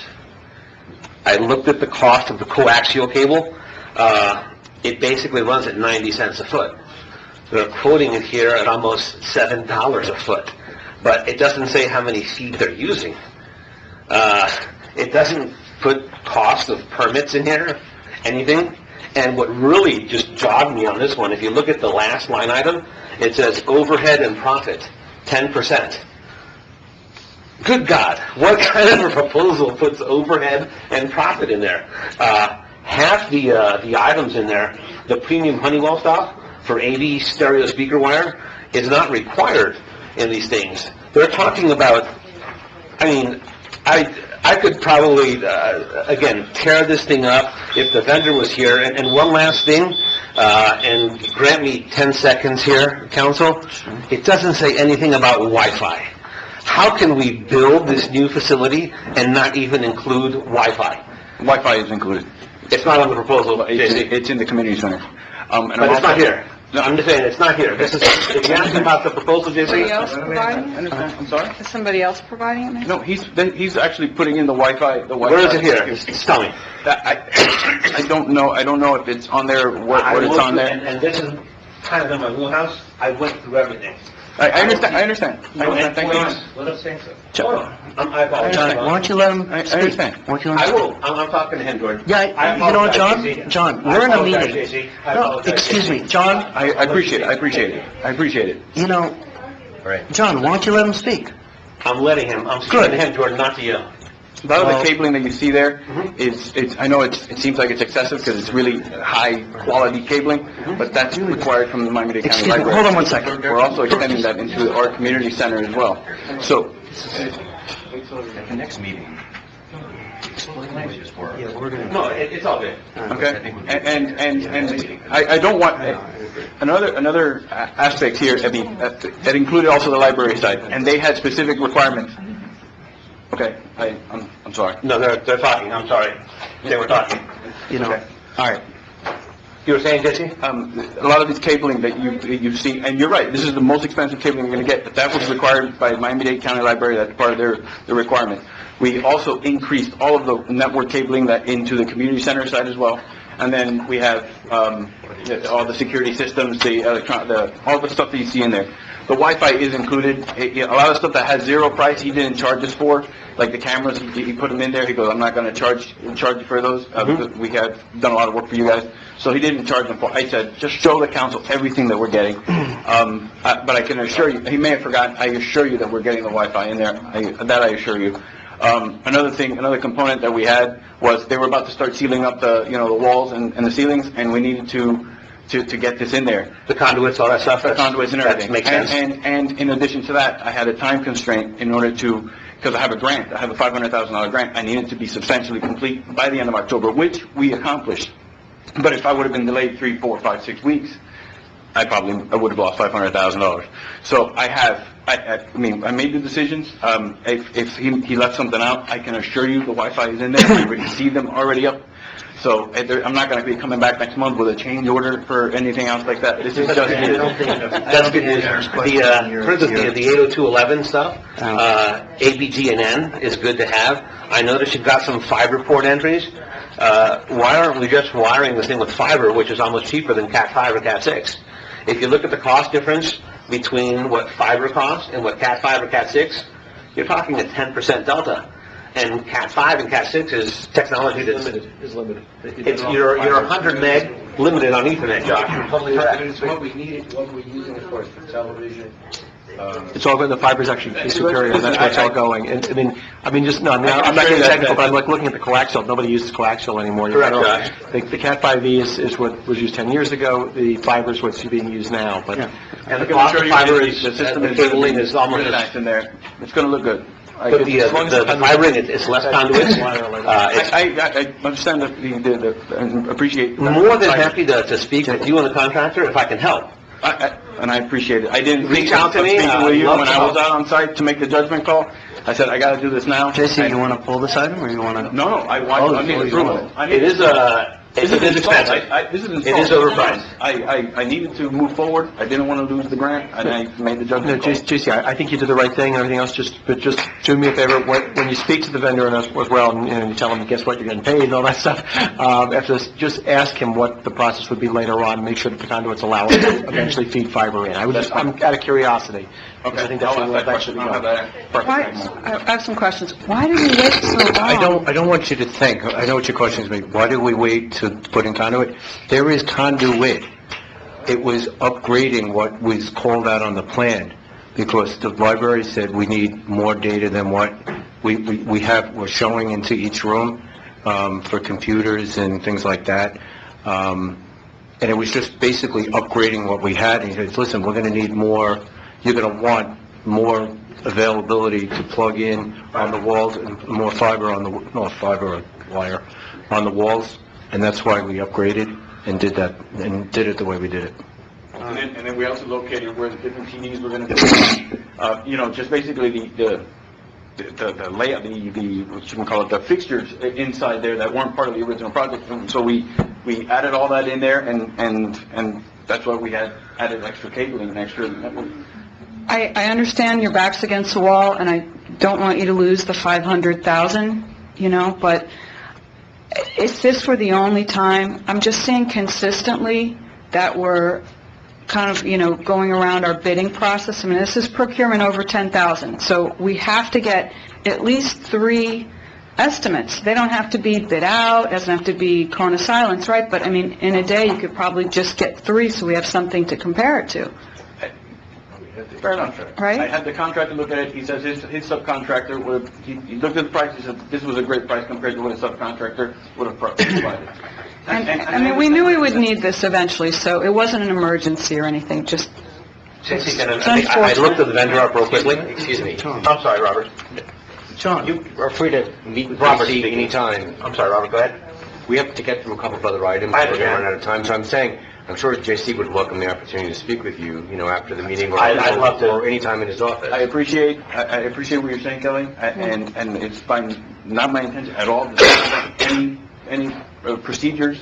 But sometimes in construction, this is the first community center I'm building, and so sometimes in construction, I have, I got to make a judgment call, and I did what I needed to do, and And I'm confident that I got a good price, so. Okay. All right. Is there a motion and a second? Move it. It's already been moved in a second. All right. I feel like it's unfortunate and, having, again, no choice, but please, gentlemen, in the future, let's adhere to the code. It makes me very uncomfortable that we just arbitrarily, and it's not just this time, J.C., not just you, but other times, I don't feel like we're adhering to the bid code. Thank you. All right. Poll vote. Councilmember Gaffey. Been picking on me all day. 4. Councilmember Tricocci. 4. Councilmember Reed. 4. Councilmember Fuller. 4.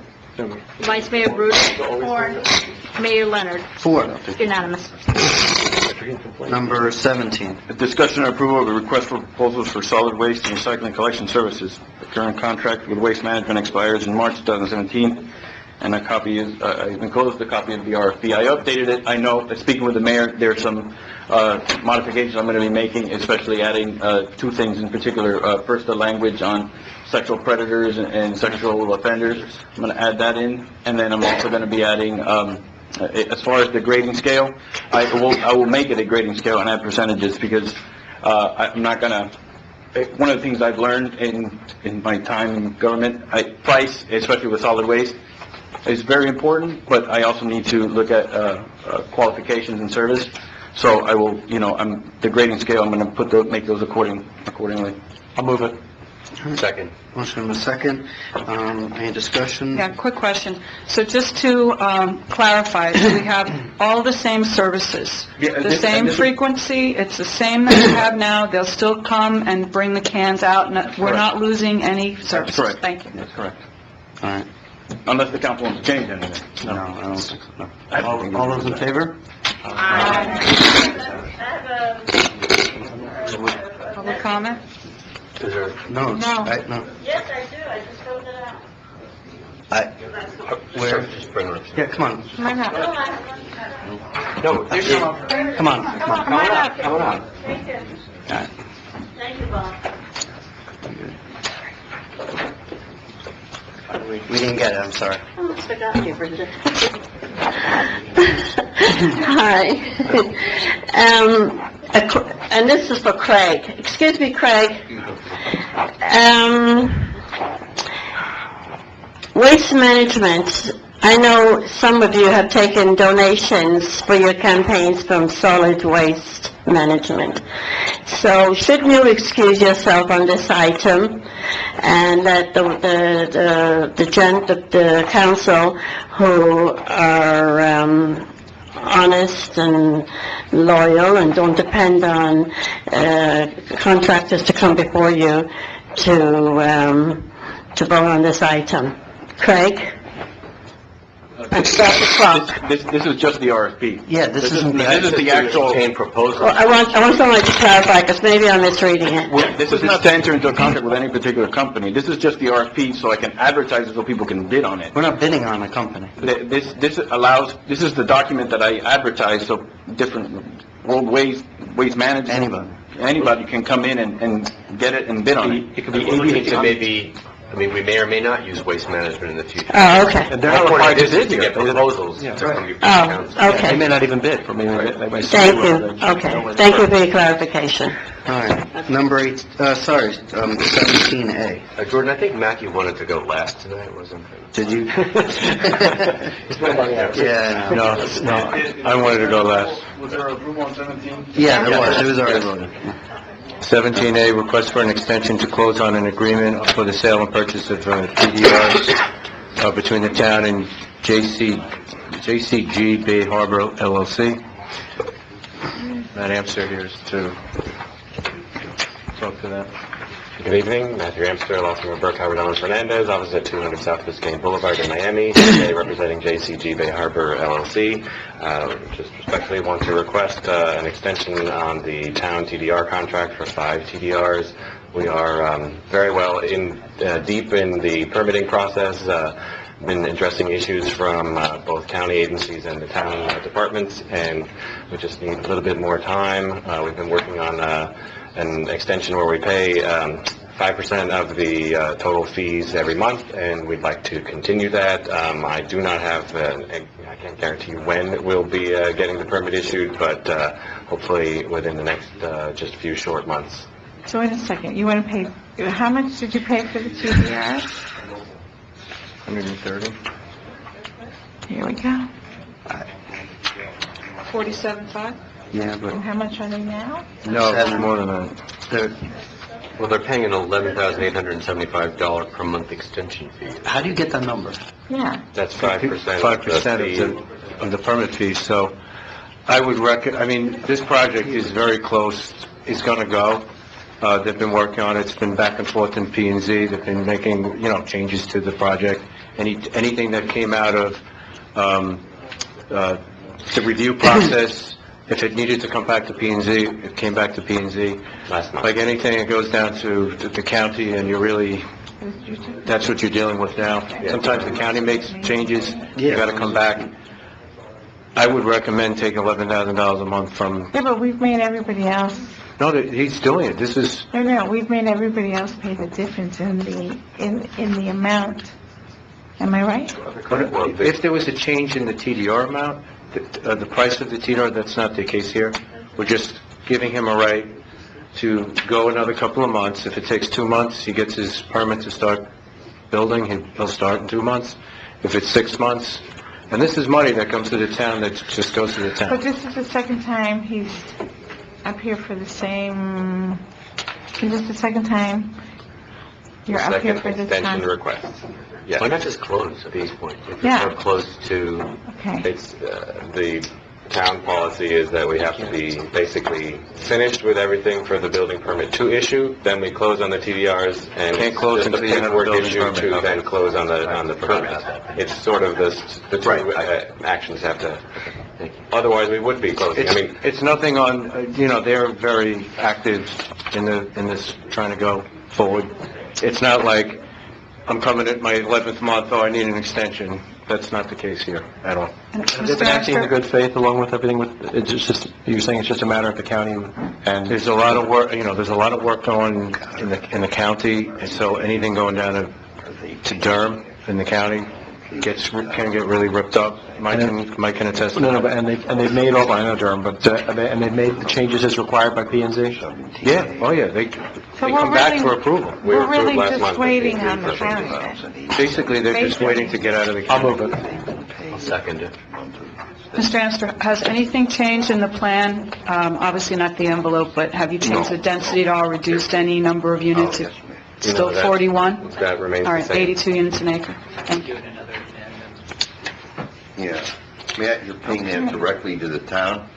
No, all of I don't the have total, yeah, you have, the 11,800. no, but, okay, so when we came here for the previous extension, it was requirement that all of the remaining fees for the TDRs go into escrow. So basically, you should be taking the 11,875 every month out of escrow and basically putting it in the town's own bank account, I guess, it becomes non-refundable, it goes out of escrow and becomes non-refundable, so... And is that in addition to it? You put the money in escrow and they have to take out of escrow to pay the town? He still has to make us whole before we will close on the TDR. But I understand, but why would we want to take it out of escrow when we already have that money and not make them just pay No, but every month? No, that's what he's talking about. It just goes, it's the process, yes. I think we're a little tired, perhaps, because they were required upon the execution of the amendment to pay the full balance into escrow. In addition to that, they're required to pay 5% of the purchase price each month as a closing extension fee, which is non-refundable. So they have paid the full amount into escrow? Yes. And in addition to that, every month they give us a nice little checkie for 11,000. Is that That's what you're correct. saying? Yeah. Is That's that- how I drafted it. Is that what's Yeah, happening? that's why I'm trying to find out where the So where's the 11,875 went, because that has not come into escrow. I have the original deposit, so where's that 11,875 coming It from? should be paid directly to the It might go, Craig, it might go directly to town, and, unfortunately, Maureen's not here, she would get that probably get that payment and give it over. So I'll tell you what, I'll amend it, I'll amend it so that it's subject to it coming in directly to the town. Yeah. Pay it directly to the town instead of escrow. Okay, so each month, the 5% amount. And also confirmation that That they have that it's already, Well, that subject to- prior months have been paid. Right. So- for that. And so Matt, will you check with Marlene on that? Sure. Get it straightened out, okay, I'll- So can we amend whatever? we- Yeah, I just amended it, and I guess you're seconding it, we're done. Well, we got to vote. How many months? How many more months? Hope only 1 or 2 more months, but... Oh, you said you got- 6. Yeah, I'm sorry. What are you, his attorney too? What's the final? Okay, you want to just hold, we're done. So what's happening is I made a motion based on the idea that we're going to continue and give it to them, except that they're going to pay it directly to the town instead of escrow. And we're going to confirm We're that going they to confirm that paid we the paid the back. paying already. As long as it, That's all it is. That's fine. so in other words, if for whatever reason they miss any month, they have to bring that current prior date. We'll stick you after them, okay? And it should be no more than another, how many months? 6. Matt, you're Is that what amenable we're to in that? agreement? Is the council in agreement for 6 more months? Yes. Yes. All right. All right, all those in favor? We don't need a You don't need a vote. poll vote. All in favor? Aye. Okay, anyone against? Post. All right, Kelly's against. Thank you all very much. All right, good night. Thank you, good night. Item 18, Number 18. this is a big one. Discussion requested by myself regarding an adjustment to the code that would prohibit people from coming in and feeding animals on the street in our right-of-ways. As a cat, it really is directed at indiscriminate cat feeding by good-natured and well-meaning people. The cats congregate on the streets at certain times of the day. They're out in the middle of traffic. There's 2 issues that bother me. One is when the cats don't finish all the food, because it's basically dumped on the street or in an area. Anything can eat it, rats, possums, mice, they love that stuff. You also have, to me, it's a health issue. The cats come to these areas, they must live in these areas, they don't, obviously, and I think anybody who has property in that area would be probably inundated with them. Over the years, it's been complained to me, it's been quiet recently, and I did get some requests to see if there's something we could do about it. And that's really where we are. Anybody driving a car has had the unfortunate, experience of facing down an animal. I mean, your impulse is usually to avoid that. That could lead to, well, thank God we've never had that in this town. It's certainly in my career as a cop, there's many times, several times that we saw horrible car accidents because people were just trying to avoid an animal. And it's just an instinct. That's my concern, and I'll be guided whatever you want to do. I'm a cat owner, so So you want us to, I would like to limit that you cannot feed stray animals on the street by putting down food. or can I add, how about if you live in an apartment and you decide near your doors to put You're not down supposed to food? do it on private property. That's private property, you can regulate your own... No, I understand that, but they don't really, so you know that animal control really doesn't come out to... Yeah.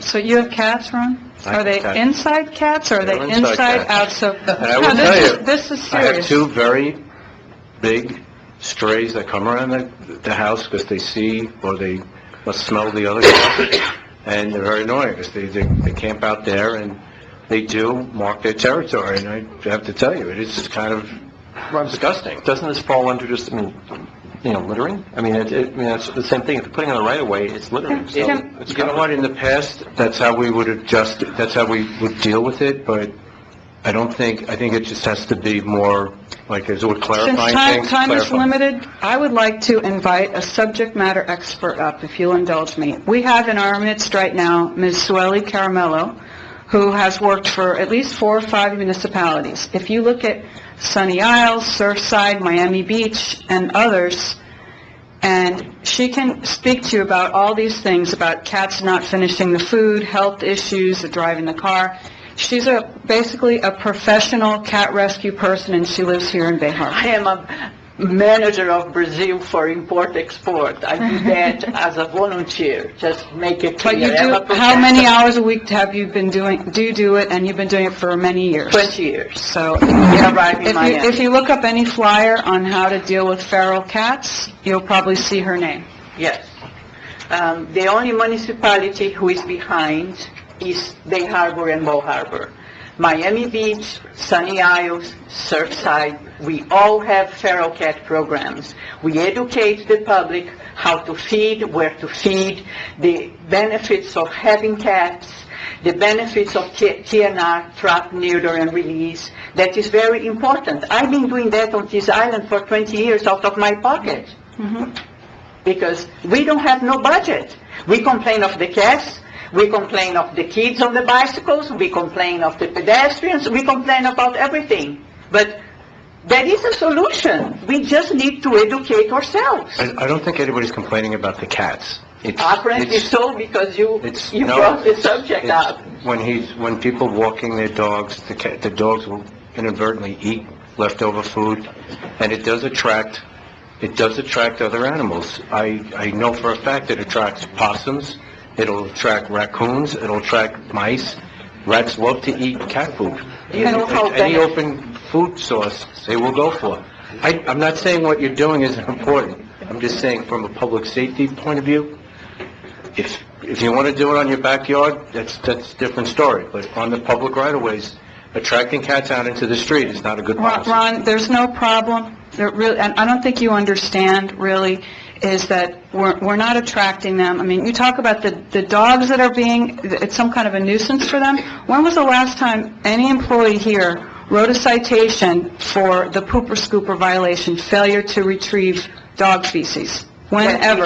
I doubt it, because that's a big problem. If we outlaw this, because it's not a problem right now, then let's outlaw the roach coach, because that is, you want to talk about feral savages making a scene and a big giant mess, just follow one of those around. I don't want to make it about cats and dogs, but... How about the roach for you I then? can provide you... Well, then a lot start of enforcing the documentation. dogs. No, I can provide you a lot of pictures of cats in the streets, just laying around, watching cars go around them. I'm sorry, I have not seen it. If they ate the iguanas, that would be wonderful. You're from New York. In Florida, okay, Miami Beach, 100 years ago, Miami Beach was founded by the Collins and the Loomis families. And they brought cats to the island. They also brought elephants. I told you this today. So you'd be lucky that we don't still have elephants. Feral elephants would be a bigger problem. But they were brought here. And I'll tell you what else, with all this moving, there are people who come, they abandon their cats here, and the programs that the volunteers are doing right now are reducing the population, and they have no choice but to feed them. They have already fixed most of these cats. I don't think you have a handle on the cats that you're dealing with.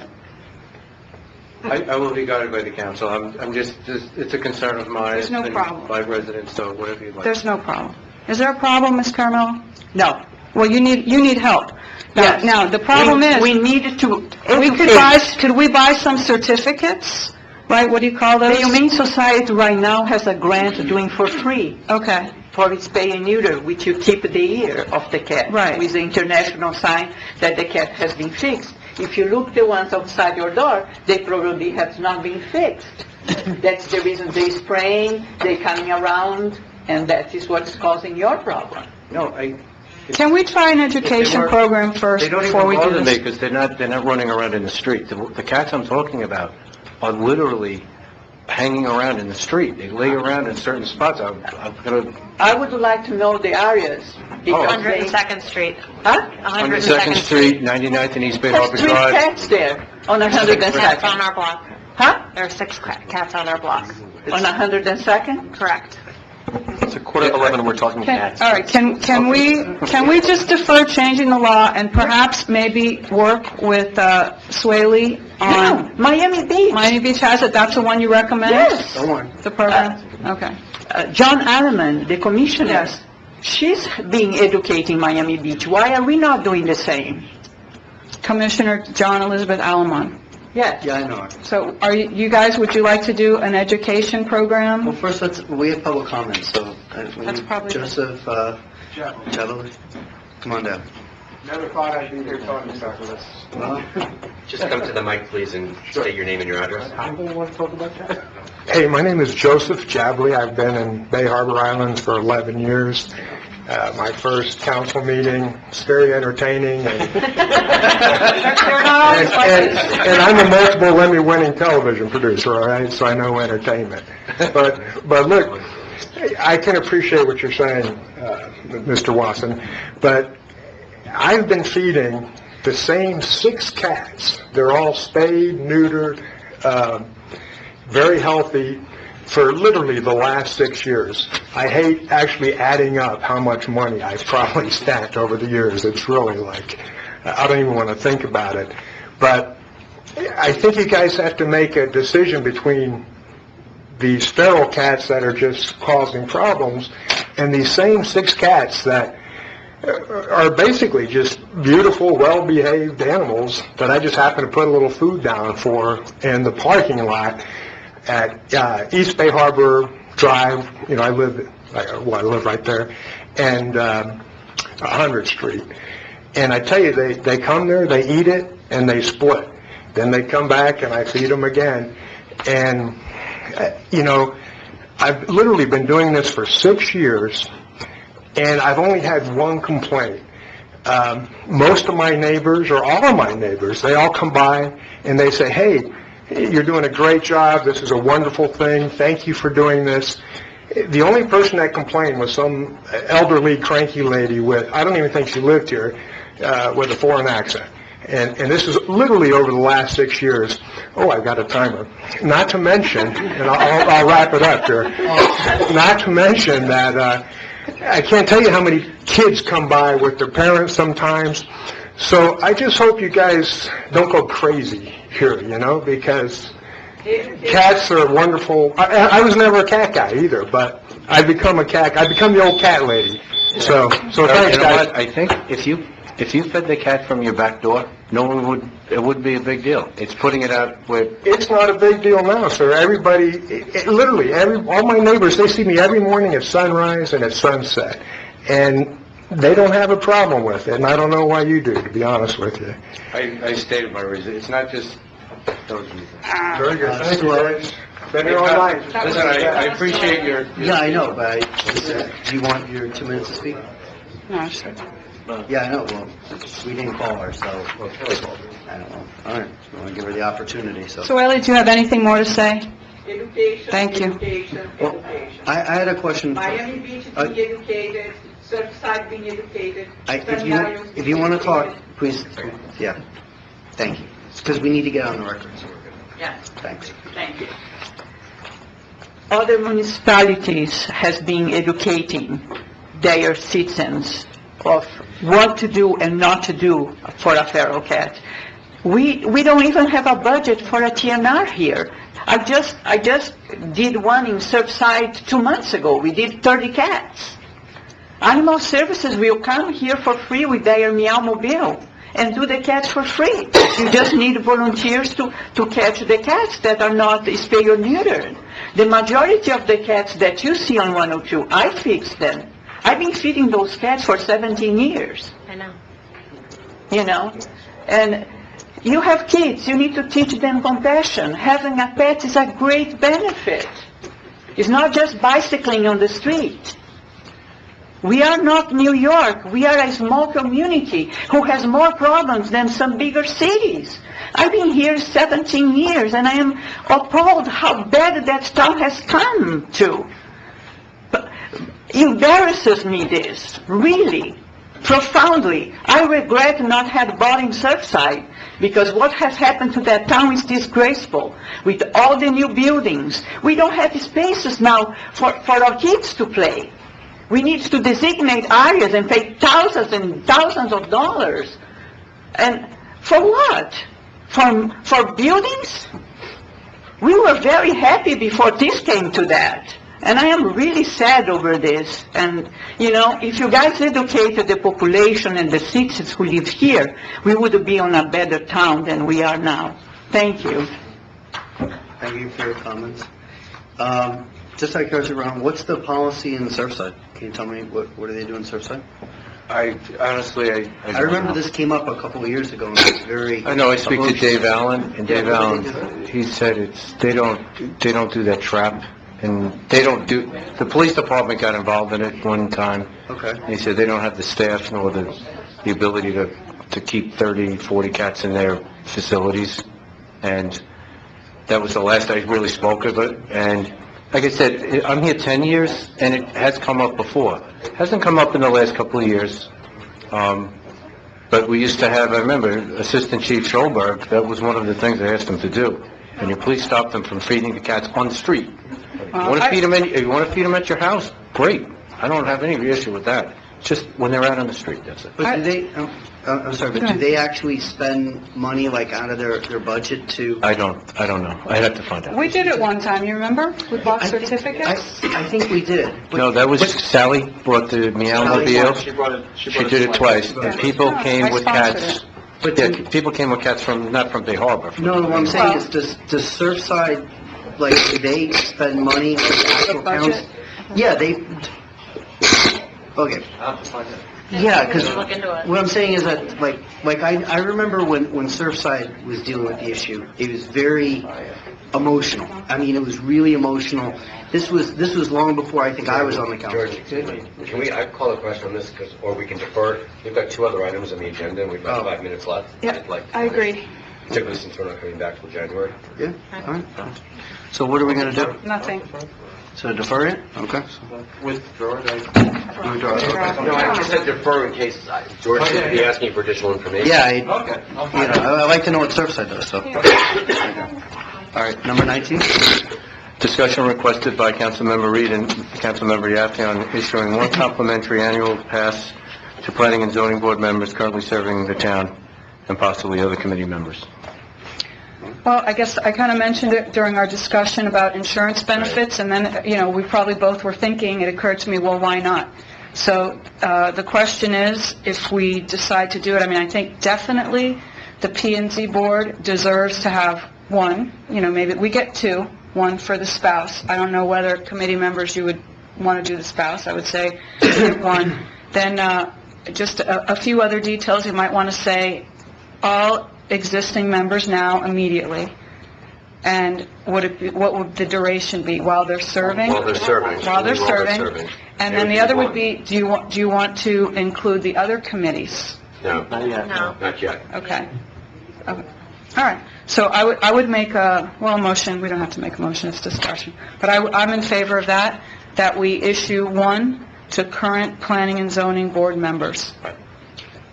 I'd like to, because it's very close to the election, I like to, I'm not in disagreement, I actually agree with it. I'd like to actually put it up so it's something that we can put after the election, since it's coming up very What soon. election?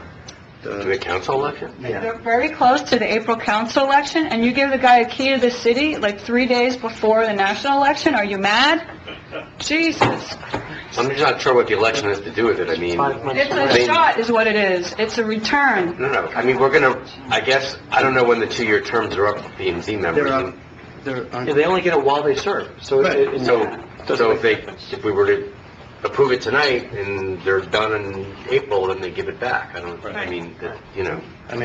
like for it to at least, be for the current term, because, this is something brand new that we've never really discussed before, and we're discussing it literally, 3 minutes before the end of the meeting. Because we spent a lot of time talking about Yeah. cats. I know, I'd like to second Kelly's motion. Thank you. I'm not against it, I just think that... Okay, so Call a question, please. All in favor? Aye. There we go. Opposed? All right. Okay, number 20. Item 20, discussion requested by Councilmember Reed regarding possible code amendment to require off-duty police at construction sites under certain conditions when general traffic flow may be impacted. Yeah, just real quick, I wanted to get your opinions. Some observations that I've made, for example, I'm right next to a residence, so I think they're probably one of the tidiest jobs you've ever seen. They have a great flagger there, but right now the code says that for everything, you have either a flagger or an officer. So I just wanted, and Ron and I talked about it today, I just wanted to maybe tighten it up a little bit, that under the more dangerous conditions, like opening the street, the cranes, not just the regular day-to-day stuff. And, I understand, just like we talked today, Yeah. and Bob, just like the fence, it will be in that vein. Just so you know, for the council's clarification, we have a pre-construction meeting, which is not like some la-di-da meeting. It's a very extensive meeting, the police, engineer, code, myself. Basically, the contractors read the write-up, what to expect, and Dale is there too, I'm sorry. They're there to lay it out and how it's going to be. If you step out of line, you're going to get nailed. The requirement of flagging and police officers is covered. This year, we had, I think, about 280 assignments of MOT at construction sites. So how it works is when we feel it's necessary, cranes, huge deliveries, that such, we require the cop. Make a motion to go another 15 minutes? Well, it'll only take 2. You don't have to, once we start an item, it's continued. Okay, so that's important to know. Now, most of the construction builders we've dealt with, and they're known to us. Quick question though, real quick, this might tie it up. So you tell them what, you lay down the law and say what you'd like to have. That's sort of why I asked about the list of things for the construction, because I want to know, obviously like a residence, they've been very compliant. But what if somebody either just said no, or a flagger didn't show up, or I'm sorry, if you mandate an officer and they just didn't order one and they ordered a flagger instead, would we have the teeth in our code to say no, because it's in our code? Your question, good one, how we deal with it now. Say it's a big delivery and they're using flaggers, and the flaggers aren't doing a good enough job. In our opinion, we stop what they're doing, and they either make the delivery go away, or we order a cop to the scene, and then they take over that assignment. But if you And said, they get get a cited. cop though, if you said you must have a cop for that detail tomorrow, and then they didn't, what would you do then? We don't do that, only because it's a fine line between mandating cops to do it. We only have 21 cops that we can assign. At 280 assignments, that's a lot, that's just MOT overtime that they pay. We also have, $200,000 of overtime that the cops do on a regular basis just for regular police stuff, law enforcement things. So, once you cross over on mandating it, it's no longer a construction site issue. I'm going to be transferring now into, it's a 4-hour minimum at overtime rates that we're paying, not the contractor. Oh, no, but isn't all... Yeah, they pay. It's off-duty. Once I mandate a cop who tells you, I don't want to work, Right. it's not an emergency, it's a construction site, it's a delivery. That's why it kind of... Not for delivery. I get where you're going, you're mandating them working, but you're mandating that they're required to hire, so it's We set. had Golden Beach in front of, Well, so, like, for instance, whenever we have a road cut, or there's going to be a road closure, Right. engineering, they have to go through engineering. Engineering automatically puts it to the police department, and they get a cop. Okay. Could But they does put- our code could they reflect push it? that? Could they push That's that? what I'm saying, is whenever you think it's a program, I'm not telling you when, the serious things like a road cut that's in the street, then do we have any kind of teeth to hold them to that? What if they just don't comply? I think, Because under the Florida Building Code, I know where you're going, I think we're in agreement, Yeah. we're just wrestling around how to get to it. We do mandate, we tell them we want a cop, and they comply with that, because at the end of the day, it's in their best interest to have a cop and not to have 2 flaggers maybe make a mistake. There are some flaggers out there that are unbelievably good. I mean, they're fantastic, some of them aren't so good. When we see a note not so good, we stop it, we fine them, say they try to get by with just dragging 2 guys off the site and hand them a sign. They get fined. It's $250 the first time, it's $500 the second time. I don't have the information of how many times we've done that, but if you do that once or twice, and it's like anything, there's 8 big projects going on right now on this island. Yeah. We know them all. We know, you only get away with trying to get over on us once or twice before we're in your face. Yeah. And most of them don't want that. They don't want us breathing down their neck either, so. Ron, the language... I can definitely tighten it up. I was going to say the building official also has the ability, since it's a project, he can issue a stop work order. I mean, he can, it's not just through the manager, the building official, both of them have the authority to do that. And correct me if I'm wrong, but don't we cede the power to you, Ron, in regards to when it comes to the operations of construction projects, that you have the decision-making ability, because we codify that in an ordinance, that if you say, listen, you need to have an officer, that's the end of the discussion. It's your decision. That's what we have in the... And I think what you're trying to is just make it more clear, like what we expect, like when we're delivering a crane. I haven't had one construction guy say, I don't want to use a cop. We usually have an MOT plan that has 3 cops with it. For their own insurance, they want to have it too. Oh, yeah. Listen, Ron, let me ask you, because maybe it's already in there, but I think for liability purposes, I'd be more comfortable if there's just a flat line, and maybe it's already there, that just in the agreements with the permits and everything else, just simply saying that the town recommends they have a police officer there for guidance at all time. That doesn't mean it's required, but just saying that the town recommends it, because one of the things that just was a little alarm bell rang when you said, well, we kind of tell them when they need it and when they don't.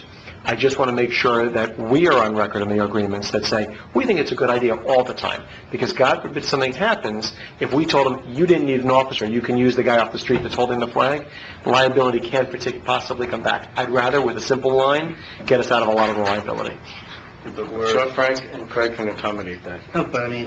Sure, we can do that. It was interesting. I understood this would be an issue, and we did the research earlier today.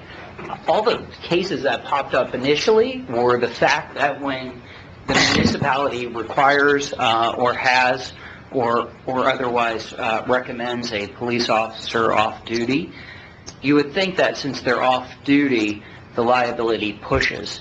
In point of fact, it doesn't.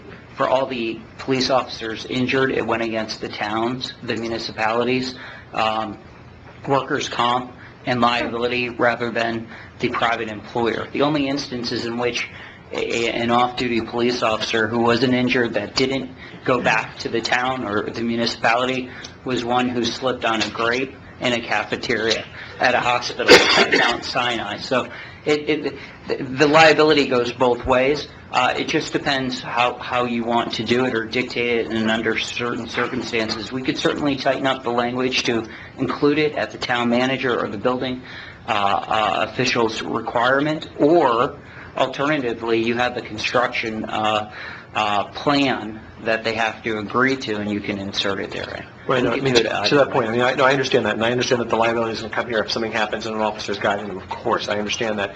My only point is that I want to prevent a situation whereby something happens and they go, well, they told me I didn't need to have an officer there.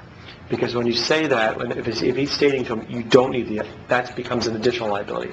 If something stays the exact same, but there's a simple line in there that says, we just recommend that you have an officer at the full time, they can't come back and turn around successfully and argue that we told them not to have an officer. Sure, but it cuts both ways. For example, what if we can't accommodate that? So you get a bunch of construction projects all at the same time, perhaps the next boom, because it probably won't happen here. You recommend that they do it, and yet your police department can accommodate it, then perhaps I can tell you how. You have mutual aid. You have other departments that will come. Golden Beach has worked here. You could get FHP, the county. But no, it doesn't. It's actually irrelevant, because the thing about it is it doesn't change what's there now. In other words, right now, they can have, if they want an officer full-time, they can pay for an officer full-time. There's nothing restricting them right now. My only worry was when there's a statement from the town that says you don't need one. That creates the liability. Well, I don't simply saying that it's available and we recommend it as overall. I don't think you're going to see a single moment of difference in what's actually going to happen. They're going to use it when it's required and not use it when it's not. And I just like to have additional shield. Just to clarify, does our language give them the option right now? I mean, it says flagger or officer. Flagger or officer, and then, of course, we make a recommendation through our staging meeting, and then meetings on the street through either... Recommendation, but do you have teeth to mandate that? When you decide, when you think they need it, does the code back you up? I've never had somebody say, well, I'm not doing what... I've never told me, I ain't doing what you're Okay, saying. what if you drive by and they don't? You said, you're opening up the street, you need a police officer, and they say thank you, and then code drives by and there's And then- somebody with a And then code flag. is closing them down, and we give them a summons, and that's what But, happens. and our code covers you in all these situations, you're good? Oh, yeah, I mean, I know Marlene's not here, I'm sure she would love to address this. I but, talked to her about it. So, yeah, I don't have there's never an issue with Evelyn or the police department. If there's ever an issue where somebody's not going to listen to code, the police department is very accommodating to shut them down. And again, they're not looking, I don't have that kind of relationship with them. Most of the project managers have our numbers, Marlene, myself, we have them on speed dial because if they have a problem, the first person they want to talk to is Marlene. If there's a code issue, or they call me. I'll tell you, I've had to report to Marlene as a code enforcement director several times, just like you said, the really poor customer service on behalf of the flaggers up at 102nd Street. And then I also noticed that there's just traffic that backs up from the hotel project on 96th Street. And I know that there's a certification program that the flaggers have to go through. Do we verify that? Or how do we know that they haven't just passed the flag off? Because these guys up at 102nd and East Bay Harbor, I guess it was Sereno, they were just horrendous. They had me tied up one day. I was doing like my regular tour of the island, and they were unloading, and they wouldn't even unload one pallet, let me go through and then do it again. And one guy even said, I kind of, after 5 minutes, gave him the what's up, and he goes, why don't you just go around? It was just inappropriate. So It's happened to me a few times where a flagger has told me, listen, we close it down. I've never gotten into a thing with them, and I just rerouted myself where I go. I know that project has been cited several times for inappropriate flagging. Right? Yeah, Marlene would say. Yeah, I know they've got a few violations, but, Can we have a motion to approve? Kelly, with I want to tighten it up. to that, code enforcement has been active Yeah. with Sereno, and they have been cited. Yeah, I've actually heard it from conversations from Evelyn, and they are very quick to respond. And they usually, That's they have another no question, though, issue. the certification. How do we know that the flagger that's currently flagging is the certified one? Because they're all in vests, and they could pass it off. At this time, I don't know if I don't have records to verify that. Okay. But certainly, we can do something. All right, well, I just wanted to bring up the We can issues modify to that everyone. in our meeting. And we definitely could bring back something. But can't the building official do that? He What, has on the ability. flaggers? No, that would be something the code would do, or, to make If it's a sure. project and it's an actual active construction site and there's a permit, he's the building official. Yeah, He has- Yeah, the he building has- official He has the he's gonna ability... check how the building's being built. He's Yeah, not but gonna no, check. he has the ability to stop the project if he deems that it's not safe. And that extends to the actual construction in the staging area. I mean, that's what, You know what, even I know. I won't speak, I'm gonna speak for Dale right now. I mean, I used to sit on the Dale committee that oversees does, the building. I couldn't, Dale is not, it would be a poor use of his time. I'm just saying checking that if he- construction site, that's why we have code, police. I understand that, but what I'm saying is that if there was a real issue between life, health, and safety, because that's what we're talking about, that, He certainly could do that, absolutely. That's all I'm Oh, asking. yeah, That's absolutely. all. I would suggest that if they're doing a terrible job flagging, then they're probably an imposter. They're not certified.